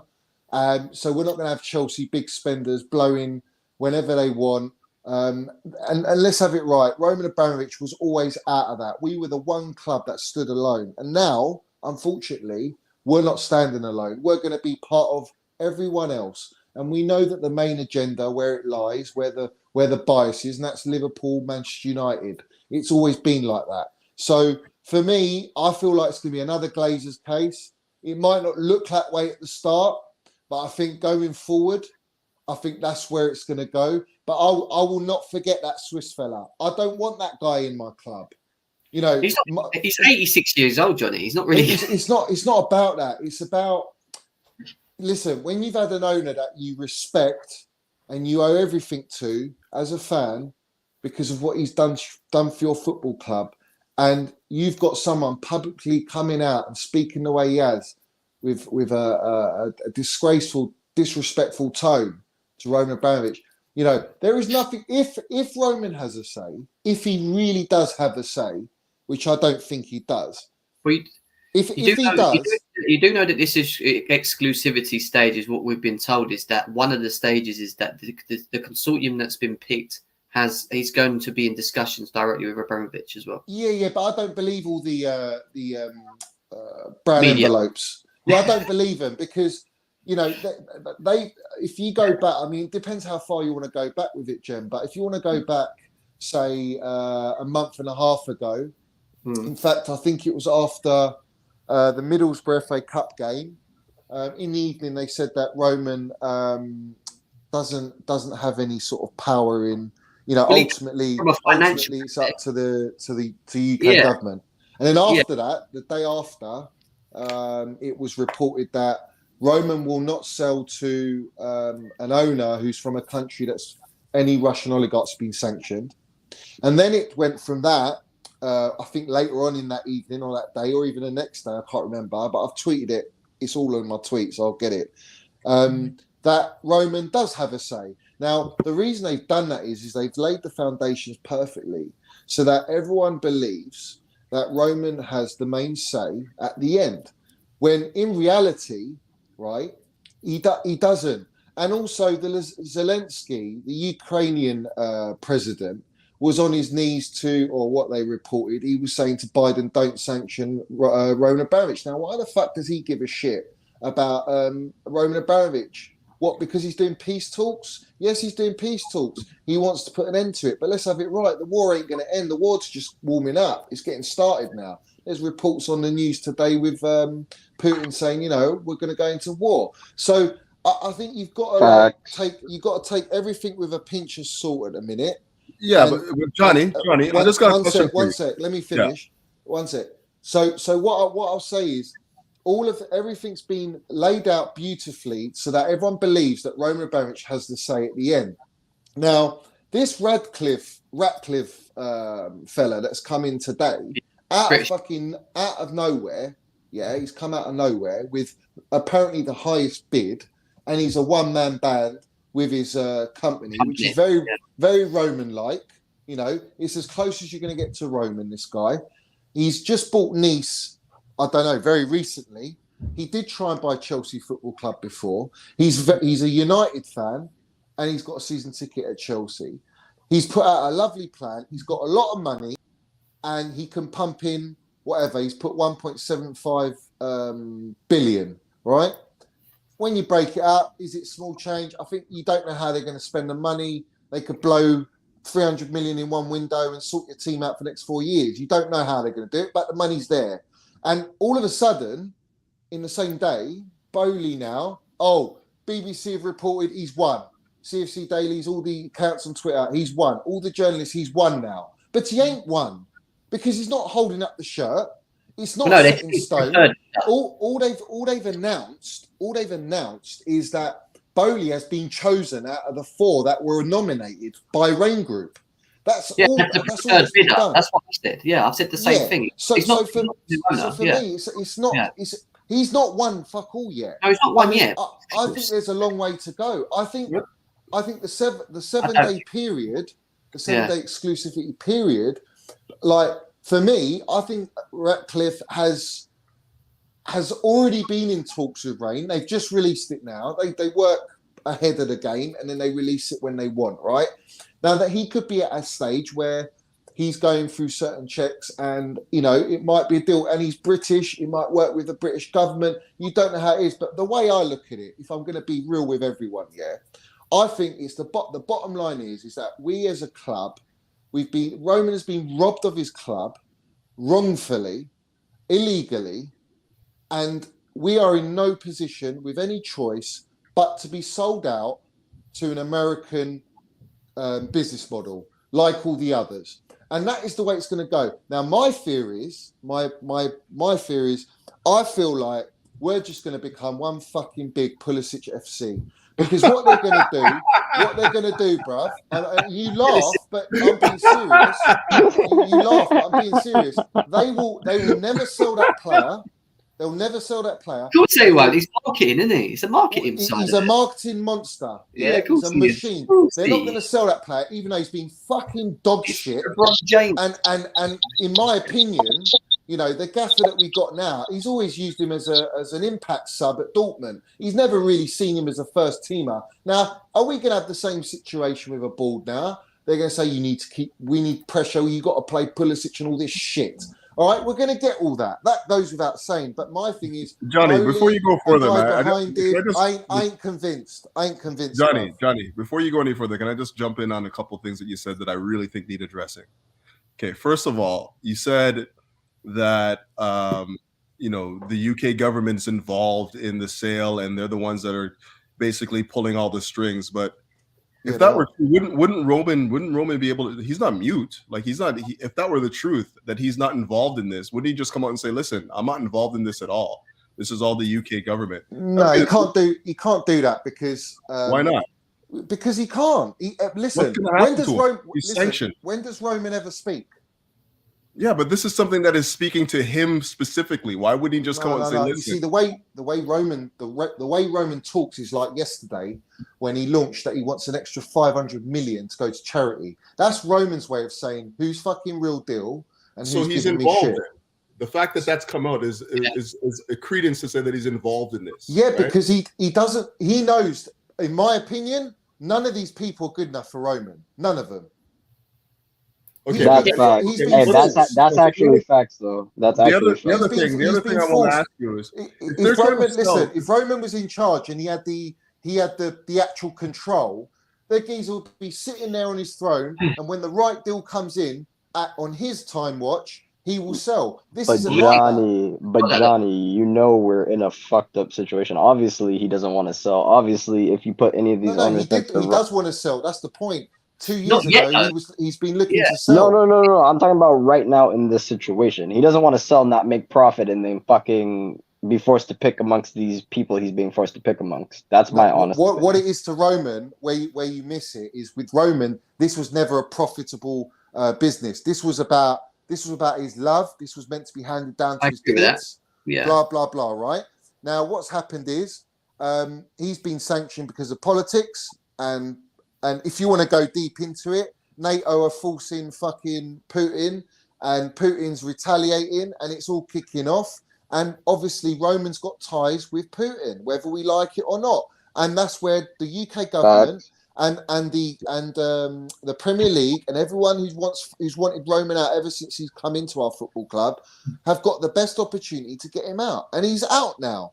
Okay, I mean, it's very unlikely he's coming back. So when I'm saying to you, do you honestly think and believe that the campaign that is against Roman Abramovich and Chelsea Football Club are going to allow Roman the choice of who he wants when what he wants is going to be completely the opposite to what they want? Johnny. Rain Group were supposedly appointed on behalf of Roman Abramovich. You know that, don't you? Long before 2018. So if that's the case, all of the things like what Seppers is saying here in regards to them, basically confirming that 1 billion. You remember when they were saying that 1 billion has to be like legit, like you have to make sure that you fund at least 1 billion to club, and you have to stay with the club for a minimum of 10 years. These are all things that are categories that I'm assuming Roman has put forward and asked or categorized that he wants in hand. So I don't feel that he's not having any say. How do you know that, Jim? You don't. But you don't know that. How do we know? It's the same with what you're saying, though, isn't it? Because I know, me personally, I know how crooked the governments are. I know that. I mean, I'm not going to go deep into it, but the bottom line is nothing's what it seems to be. Everything that's projected through the media is what they want you to be told and what they want you to believe and make you believe. All right. Now for me, 100%. All right. You're not going to give, if you're taking that football club away from Roman Abramovich and you're basically sanctioning him and all his money and all his power, and you're not allowing him to get any penny, right? And so it seems that the money's going to go back into the football club. Yeah, because he's waving off the 1.5 billion debt. He's not making any profit. Where's that money going? You see, but I just say something. When he was sanctioned, the sanction didn't say that he couldn't have an involvement in what's going on with the football club. The sanction just stopped him from receiving any funds. It was, it was purely built around the funding element, from the government. Him not having a say and not being involved and not being able to talk to people, I don't think that's entirely true. Correct. I get Correct, what Jim. And It's also, only too, it's why- only about explain to me why monetary. it's I got poison hold on a doing second. peace I got to talks. run real soon. One sec, Johnny. I just got to say Explain that. this, and I want to get your answer from this. If you're saying that, the government is picking who sells Chelsea, why would they choose Boehly over Ratcliffe? Because they're American. Yeah, but You see- Ratcliffe is basically British. the buddy. Yeah. He's their buddy. Yeah. But He's the one that where you backed got Brexit where you thing got for them. to So understand why is why would they want somebody that they're not close ties with, who has that money, who is a British The citizen? richest person in England, by the way, can I say? He is the richest. well, you don't know. Well, I don't know, and you don't know what the relationship between the UK government and this Ratcliffe, whatever his name is. Firstly, whether he's actually got any ties, whether he doesn't have any ties. What I will tell you though is that when you look at the UK government as a whole, they go hand in hand with the United States of America, and that's a fact. So if you look at the That's a model fact. of the Premier League right now, let's keep it football. The majority of the owners have American there. The majority, and the big clubs do. So they want Chelsea, who are the only club standing alone with Roman Abramovich, who's not basically dancing to their tune. They now have the opportunity to have an American model, an American funding, blah blah blah blah, and make it a franchise. And that's what it's all about. And listen, you don't know what deal Boehly's doing with his consortium with the UK government. We do Or know the that- US government, but we and do how much know money that, they're like, going to make we do off know it. that Ratcliffe is a Tory donor, though. Yeah. If he's a Tory donor, then listen, I'm saying I don't think he's out of the water yet. I think that He's not. I think there's a possibility that they could choose Johnny, him. the only way Ratcliffe Johnny. gets into it from this point is that because he's been given exclusivity, Boehly, is that if the government finds something sniffy that they don't like, let's say it's to do with the funding that they've dug into, and or if it's not money, the only other thing it could be is that Roman Abramovich doesn't approve it, or for whatever reasons. Well, this is Johnny. the thing. This is where it's confusing, because if you go by the reports that say Roman won't sell to an owner that's from a country that's sanctioned him or any Russian oligarchs, then Ratcliffe's out the fucking equation immediately. Yeah, Johnny, Isn't he? Johnny, hold on a minute, mate. If you're saying that Boehly's going to be first, why are they going to choose Boehly? They've got one of their own in the Broughton bid. They would have taken the Broughton bid. They had Sebastian That's Coe. the point. That's the point I just made now. But there you go. That leaves the American idea flawed. If the government had any say in it, they'd give it to Broughton.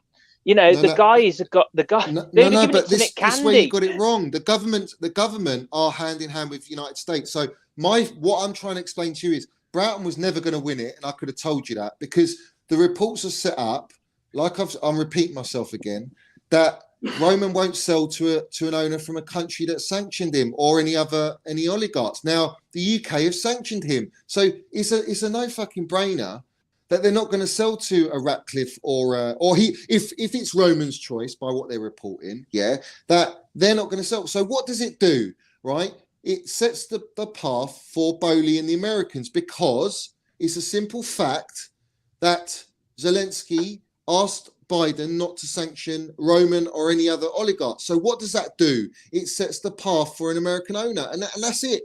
I mean, for me, Boehly will get picked. It's obvious. It's going that way. I don't particularly want him, but it is the way it is, bruv. It's all rigged, mate.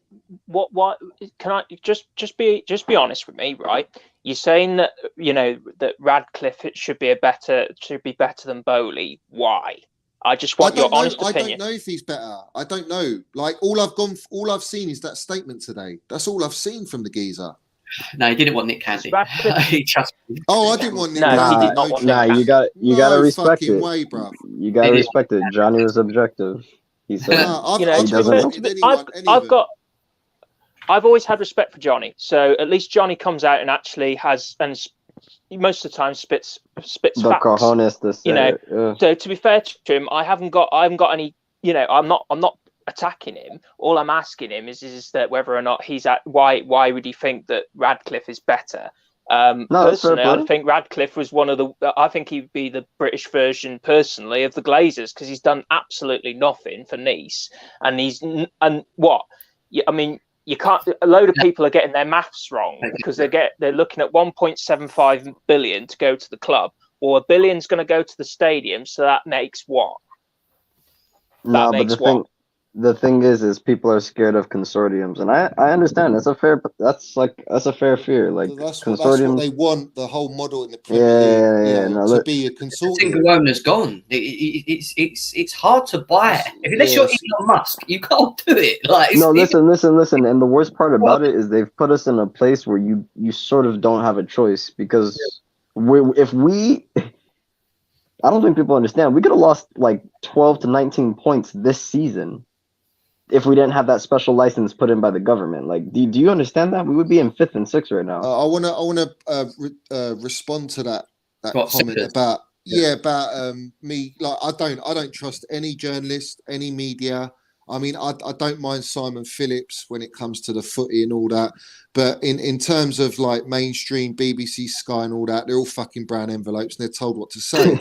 But what I will say to you is, I'm only reiterating how they've tactically put forward information to back situations that arise after.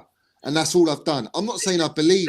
Listen, I don't believe anything they say, but it makes sense to me. It makes sense to me. And certain things I've been told from inside the club. I would say that 10% can sometimes be right, but I've always been told by my cousin who's a CID fella. He said to me, the only thing that's true in the news is the time and the date. Everything else, bullshit. And that's the way it is, bruv. You know what I mean? I don't think any of these owners are going to be good for our club. Oh God. I don't think honestly, I think I've accepted, Roman is a one of a kind. He's a don, he's the best. We're never going to have an owner like that ever again. Never again. And he had his flaws, don't get me wrong. He had his flaws when things like I didn't fucking agree with, but he backs it up with winning. My main concern, all right, and I'm going to land this one, some minerals, yeah?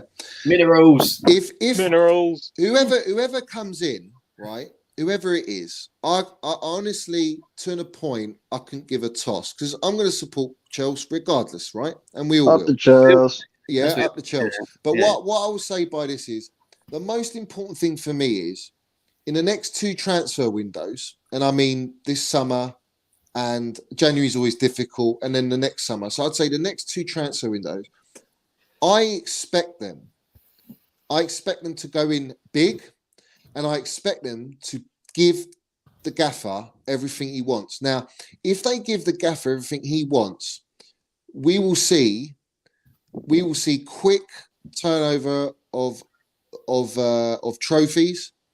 We will see instant success with Tuchel because he's got the foundations right now.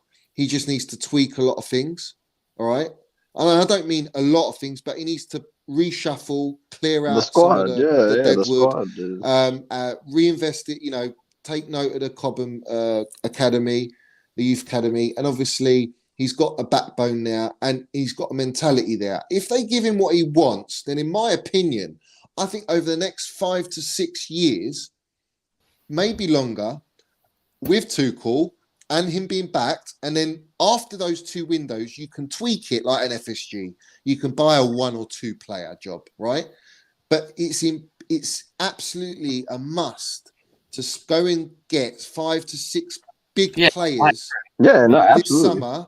And then I'm not too worried after that because I think you'll win so much with Tuchel. I don't think we have no choice, Johnny. It's too many. Rudiger's gone. Christensen's gone. Rudiger's a fucking mercenary, bruv. I don't want to hear any anyone talk to me about him being a legend, bruv, because he ain't no fucking Who said he's a legend. legend? Club. No. Listen, this guy is a cult hero at best, bruv, yeah? But like, I want to be real with everyone, right? This guy is literally coming to Chelsea Football Club. He's been with us, 5 years? He's done fuck all, man. A year and a half is under Tuchel is the best we've seen out of Rudiger. And then he's auditioned at Real Madrid away, bruv, because his first audition was €500 million. Yeah, and he's landed his 500 bags a week or whatever. Yeah, and it's all about, I want to stay at Chelsea. I love Chelsea, and I'm waiting for the contract at Chelsea. You waffle merchant, bruv. You're just a mercenary. You're like every other fucking professional footballer. You just care about the money, but you don't get players like Minnels Mount and Reece James, Trev Chalobah, bruv.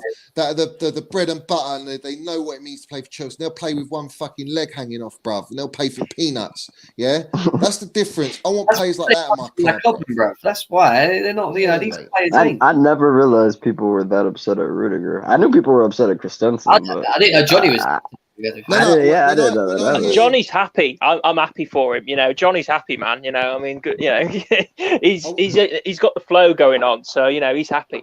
So I wouldn't say I'm happy with Rudiger. I'm definitely far from happy with him. I think if he really cared about being a legend at our club and he wanted to be captain and all this shit, then he needed to stay for $230 a week and eat humble pie. But that's not what it's about. You see, this is why I hate Real Madrid and despise them fucking rats, yeah? Because they always come and they poach our players, they poach other players, and everyone's got this whole fucking facade and dream to play for Real Madrid. Look at our poor Eden Hazard, bruv, who's gone there, a fucking broken player, a shadow of a player he was. When he left us, he was nowhere near like that. No, he was in his prime, to be fair. know? So for me, Rudiger, listen, good luck to the fella playing in the back four in a slower league. I'm sure he'll do all right in a slow league. But back four, he ain't the guy, mate. I want players like Koundé and fucking Declan Rice. I want versatile players. I want real players that can play, that want to play for our gaffer. They ain't going to be giving us contract fucking issues throughout the whole season, like a Christensen and fucking a Rudiger. And I put Christensen above Rudiger, mate. I don't care what anyone says. I told you about Jules Koundé, right? This guy's been wanting to play for Chelsea for 2 years. Yeah, proper Chelsea already, man. This guy is Chelsea, mate. Bring him over. Bring the crown jewels. The crown jewels in it. I'm sorry, Christensen's the biggest snake of them all, bro. Crown fucking jewels. Respect that. Krusty the Clown said he was going to sign and then did it. They need to ship out that fucking cement-booted rhinoceros lump of crap, bruv. They need to ship him out immediately, bruv. I don't want that guy anywhere near our football pitch. Come the start of the season in August, bruv. I don't Another season of Lukaku, bruv. Another season. No, I can't do it, bruv. You give me seizures, mate. Get rid of Lukaku for me, and it'll be done. Johnny, I'm staying with my King Kai, bruv, and get a Brozier back in, mate. Yeah, buy Dembele. Get me a fucking Neymar Jr., bruv, in there with some sweet, lovely, saucy minerals, bruv. Nah, Neymar Jr., chill. No. Tuchel loves him, bruv. Yeah, mate. Neymar's a baller, mate. I'd love him at 30 years old for 70 million. No problem. I'll take it all day long. Neymar, I don't think we'll be able to get that deal, but what you said isn't wrong. Well, no, apparently it was reported that PSG want to let him go, and for they're willing to accept 72 million. Swap with Lukaku. Oh, if that's the case, yeah, swap. Oh, listen, I'm telling you, can you imagine Mount, Havertz, and Neymar up front with Dembele as well? You can have wing back. Neymar, forget that guy. Man, Neymar's a baller there. I don't want it. I don't want that diving. I don't even like Neymar, to be honest. I'm not gonna lie. Gem. Neymar's top 5 creative players in the world. Neymar's top 5 creative players in the world. All he does is run with the ball, and they all play for themselves. They don't. But Gem. That's because he's not trying. Don't need that. Am I the only one on this panel that agrees with Gem? Gem, I know people doesn't rate Neymar, but I am a biggest fan of Neymar. This guy, when you talk about baller, he's a baller. He's a one. Listen, hold on. No, because people are starting in the chat. Listen, Neymar is a baller. There's no arguing this. That guy will bang you some goals. Listen, I got a video of Tuchel talking about him, and listen. He says, "Is there anyone with more talent, more complete than Neymar?" And he said, "No." He loves Listen, Neymar, bruv. the honest truth about it is that PSG, a lot of the players that play there don't play to the best of their potential Yeah, because that but he team doesn't. does He ain't shit. got the hunger anymore there. No, yeah, You that's see, what I'm if he saying. But plays look for at the him in gaffer here, Barcelona. we're gonna Look be at him in crying Barcelona. Look at Messi, man doesn't care no more. Hold on, Jem. Hold on, that injuries one. That's practically Pulisic, but with less bloody Yeah, bloody but now talent. we're going to be Pulisic FC, aren't we? We're going to be Pulisic FC, bruv. Yeah. Freaking hell, bruv. Nah, Johnny, fair play. Pulisic is Can I licking just his lips say, right now. He's loving it. We do need. Johnny's right, and I've been saying this as well. We are going to need to have a big summer window. Too many players are leaving. We've got Kante and Jorginho on the last year contracts. One might stay, one may go. Timo Werner or Lukaku, either or will leave. I don't think both will. We probably lose Ziyech because we don't play him anymore. Barkley. Barkley, 6 drink games. water.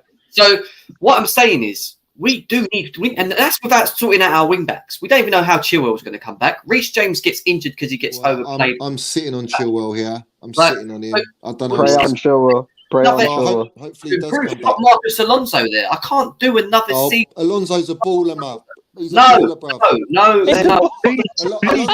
Alonso for me, I'd sign him on another 2-year No, deal. Nah, Johnny, nah. Listen, let's have it That's right about Alonso. no. You saw his celebration last night. He comes out of clutch moments, bruv. No. Listen, No. if you had Listen. Chilwell, hear me out. Okay. If you had Chilwell for the majority of the season and Alonso comes in for those 15 games and brings up those clutch moments, you're going to love him, bruv. In that point, absolutely. Yeah, but I'm not saying for him to be a first starter wing back because that's impossible. Okay, He then can't we're do cool. it. But I'm saying Johnny, to you, as a backup to Chilwell on the left, I'm taking Alonso, bruv. He's proper Chelsea, mate. He's been with us since Roman Abramovich, bruv. Johnny, I'm gonna have to perform an exorcism now, mate. That's vile. That's absolutely vile, man. No. But you gotta be objective. Marcus Alonso runs down the wing for me. Oh my God. Marcus Jem, feel free to mute him, runs man. down the wing for me. He's a baller. Listen, He moves like a snail. What is Listen, did you hear what Roy Keane said yesterday? He goes, he hit the ball like a fucking striker. Yeah? No, but technically he's very good. He's better than probably most of our forwards. Like I said, he's probably better than most of our forwards at shooting. Technically, in the box. He's better than Lukaku. He's clear. Serious, but his all-round game, he's shot. Yeah, but Jem, listen, Nketiah roasted Alonso. Solution, mate. You know what I mean? You put the Rolls Royce in there. Put the Rolls Royce in there, and he will clean up. Don't worry about that. You know what the funny thing is? Man. If a man. You've got Royce in the middle, you've got the crown jewels in the back. Do you know what I mean? And then you've got, come on now, we can't be having Listen, you've got all the minerals in that. Can't be having like Ferrari, Bugatti, and then on the left you've got fucking Ford Fiesta. Can I land another one? Yeah, when everyone got their knickers in a twist and and all this and all the little haters had to go at Mason Mount pushing. Oh, here we go. Right. Oh, here we go. Well, last night, I don't know if anyone saw when Reece James was getting in a scuffle, and what did Mount do? He went and pushed Reece James away. He went to his player. He done the same thing. He's a captain, bruv, and he's going to be the captain of Chelsea. Why can't Reece James be the captain? Yeah, no, he's not. Mate, he's not Minerals Mount. He's not. He's better. Honestly, it could be between the both of them. No, he'll be vice captain. Johnny, this is my opinion. I actually think Reece James is more technically talented than Mason Mount. But when I disagree. I think personally, Reece James has such a high ceiling into his game that I don't think we've actually seen it. Has Reece James been compared to Cruyff, Paul Scholes, Lampard? Has he? I just want to ask the question, has he? Because I don't think Reece James has. Off with man in fact, again, I want to land this one. Yeah, I want to land this one. Let me land this one. This one's a nice juicy one for you. All right, drink your minerals in there. All right. When everyone was twerking last night about Roy Keane loving up Reece James, going, he's an unbelievable player, blah, blah, blah. And everyone's like, oh, Roy Keane, what a legend, blah, blah. But when I told everyone 2 years ago that Roy Keane said that Mount's like Paul Scholes, you all said, no, he's talking shit. Well, it's the same energy, bruv. Yeah? Same energy. Listen, Mason Mount, he's the face of Chelsea Football Club. Whether you like it or not, he's the minerals, the glue, the cement of this team. When he doesn't play, Chelsea don't play the same. No, I agree with That's that. a fact. I actually agree with that, to be That honest. is a fact, though. That But is Then a again, fact. we And don't that's play why well he's without Reece captain. James. So. You could say I'm the not same taking thing. any. I'm not taking anything away from Reece. No, you could say the Reece is a same baller. things about Reece James though, as well, couldn't you? Really, when he doesn't No, play, we look Reece- shit. We do. Like, come on. In the wing back and central back positions, yes, but when you look at the overall balance of the squad, I think they both go hand in hand. They both go hand. They both offer, but for me, Mount is more. Let's have it, right? He's more of the glue for the whole midfield and attack. He's so important. I'll He's be left honest and with you. right. I thought yesterday, Johnny, in the first half, I thought Mason Mount's decision making was poor, but the second half, I thought he grew in the game and Bruv, was. did you see that better. Cruyff But- pass to James? Yeah, where the he should second have half, he was scored that, man. He was much better. He was much because he was Listen. decision making better. But the first half, he was so. If you're honest, the first half is the worst amount, and the second half is actually the best amount. I That's agree. actually how it went If you down. look at the stats of Mount yesterday, he was the most threatening. He completed the most passes as a playmaker. He actually was the most dangerous in the final third out of all of them. Don't bring me up Gallagher in here, bruv. Gallagher ain't ready for Chelsea. Man of the match was definitely Reece James, but like it was close with Mount. Like Mount and Reece James by far. Mount and Reece James are the only two that can walk off that pitch. one because I think you need to. What are you talking about? Listen, you need to understand with Reece James's performance yesterday is that he doesn't have that performance without Mason Mount with him. You have to understand that. Can I Nani? hold on? I want to get if you Johnny don't on have this. Mount with him in creating taking the space, the players away from him. If you watch Mount In had attack, always a couple yeah, you players could say around him. that. Always. Yeah. In attack, you can say that. Johnny. Since I've got you here, bruv, what do you think Pulisic has minerals? I'm a bit annoyed with Pulisic at the minute. I can't lie. I mean, listen, I defended him before I was on a space. I defended him against a lot of haters in a space before the Real Madrid Was I in game. it? And he let me down in that game. He really let me down, and I got pissed off with him. And generally, he's up and down. Again, he came on yesterday. He was fucking rubbish. And I just, for me, he's a bit of a sulker. I find him a bit of a sulker, and he's a weak mentally player. He's a mentally weak player. Ziyech annoys me because he's sulky, and Lukaku's mentally weak. And I want players that are mentally strong in our squad. When you're not getting the minutes, you need to come on and produce the minerals to earn the right to play. And these guys are not doing it. And it's clear as day to me that Tuchel, the gaffer himself, doesn't trust these players fully. Because if he trusted them, he would be playing them more. Yeah, he don't. None of them are consistent enough. That's the problem. Like they don't deserve to be in the team. Like especially the forward line. Can we just give some quick praises again to Tuchel doing fucking miracle work? Couldn't trust the defense, devises a system to hide our defensive frailties. Can't trust the attack to finish, but look, you could tell what's going on. He's like, I could easily put a back four right now. We'll score more goals, but we'll still be losing games 4-2 to Arsenal. So what the fuck do you want from me? And it's like he's tied with his hands behind his back. Has to hold the defense together. The midfield is starting to become leaky, so we're less stable overall across the pitch. And then on top of that, you got the attack not finishing fucking dinner. Bare chances.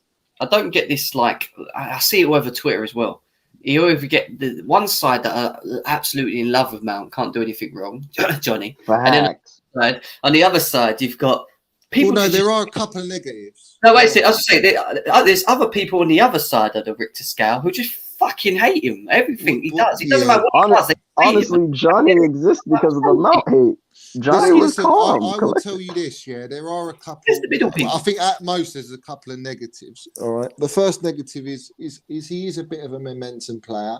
I think when you take him out and he stays in good momentum and you say, I want to rest him, and then you bring him back the next game, he needs a bit of time to adjust in. And then the second negative for me is that he has got the world-class minerals and he just needs to keep it up. Other than that, the kid is an absolute general ball. I hope you guys clip that because you're never going to hear that again, man. Straight to make that Mason Manscaped even inspired Criminaldo to score incredible. Right, listen, I would take Cristiano Ronaldo right now and have him in my front line with Mason Mount and Havertz, and let's have it right. Last night, if we had Ronaldo, that was difference. We would have scored a hat trick. Can you imagine Ronaldo? We win 5-1. you imagine Benzema? Bare chances. I'd love to listen. United fans don't deserve the majority of the United fans who are the young virgin, the Twitter virgins. They don't deserve Cristiano Ronaldo, bruv. Right? My mate who's through and through. He's season ticket. You know, having him back is like I love him, bruv. I love him. Yeah. And he can't do no wrong. Listen, United would be fucked if they didn't have Ronaldo this season. He's been absolutely clutch for them. And we've missed that player as a striker. You see, with Ronaldo, you've got to build, you got to have the workers around him. Now, for me, if you had Kai Havertz, Mason Mount, Rolls-Royce, Kovacic, all around him, and Reece James and Chilwell, Look at all perfect. the crosses that no one got to the end of in the game against United. Bro, Ronaldo, Reece James, Mount. Forget that. Put Benzema on the end of these shots, bro. I wouldn't get Benzema. He's burying these, mate, with his eyes closed. I don't know. I'd have Lewandowski. I would. Well, Lewandowski, all of them. Bex is saying if we get 7 points from our last 5 games, we'll have recorded the most points in the league since we last won in title in 16-17. Yeah, that's true. That's people true. say Tuchel is underperforming with this squad. Like, deep that in your heads. Like, so no, he's not, because he's had.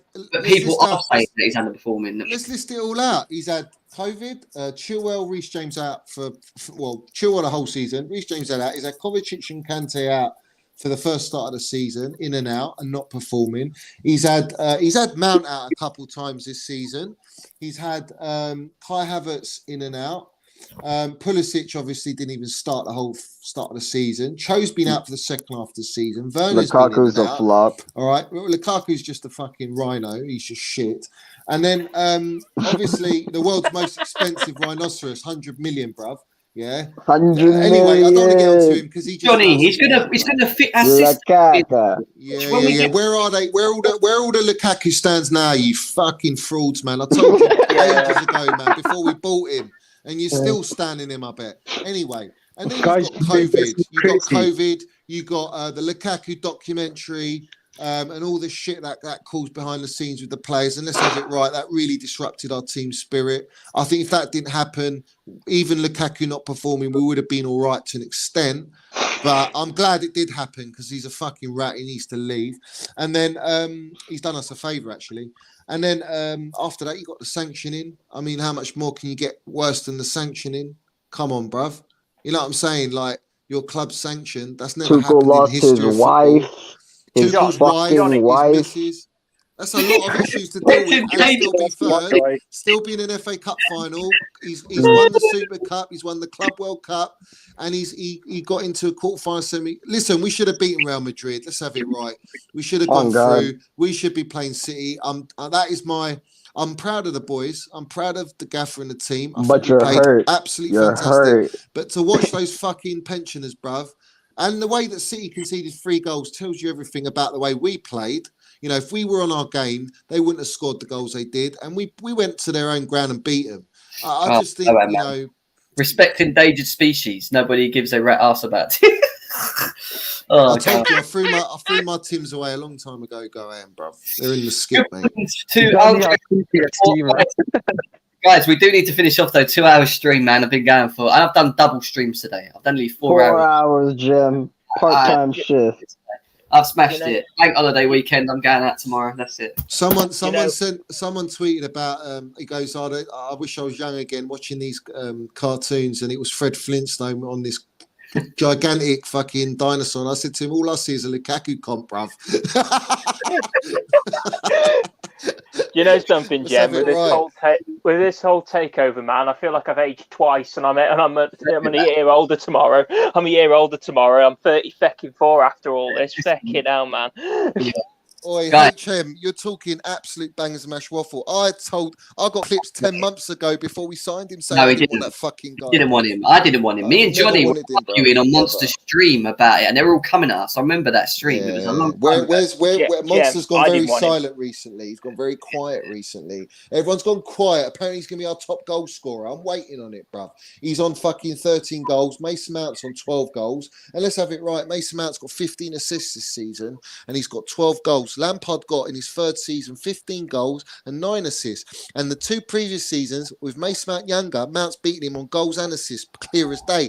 Now, I want people to understand the level and the trajectory of this special baller we have, he's going to be better than Lampard, bruv. I'm telling you that now. Remember? I don't know about that, Johnny. That's a long way to go. But anyway, I'm telling you. He's going to be our greatest legend, bruv. Make sure you smash the like button as always. I won't be back tomorrow as I stream double today. No preview for the Everton game because, like I said, I won't be around. But I'm starting witness protection. Go on, Gostin again. Big up, going, man. Big up. Sunday. It's not about me, Goem. You've landed your minerals elsewhere. Go ahead. I love Goem, man. Every time I'm alive, he comes on with some big up, geezer. Big up. He's so good, so good. Top Big up way, to everyone in the chat, though. Still over 170 of you. We had 200 of you guys here today, all the way through. Big up to every single one of you. Happy Eid Mubarak for Monday as well, bro. Take care. Guys, I'll be back Sunday, though, yeah? Sunday, obviously, Chelsea got Everton 2 o'clock, up against Lampard as well. We'll be doing a match reaction to that. So, make sure you stay tuned for that one. You might see Johnny again. It's a long time I haven't seen him well, but I'm sure he'll pop around. I said you might see Johnny around on Sunday if he's not going to. You going to the game Sunday or not? Whatever. Nah. Well, it's not confirmed. I have got a ticket. Johnny, I might have a ticket for. I was going to talk to you actually. I'll talk to you off air. 1 second. Yeah. All right, guys. Take care of yourselves. Enjoy the rest of your night or day wherever you are. Some people saying it's morning. They just woke up. Big up to you guys. Enjoy your day. Peace out. Take care of yourselves. And up the Boehly. Let's go. No, up the Minerals FC.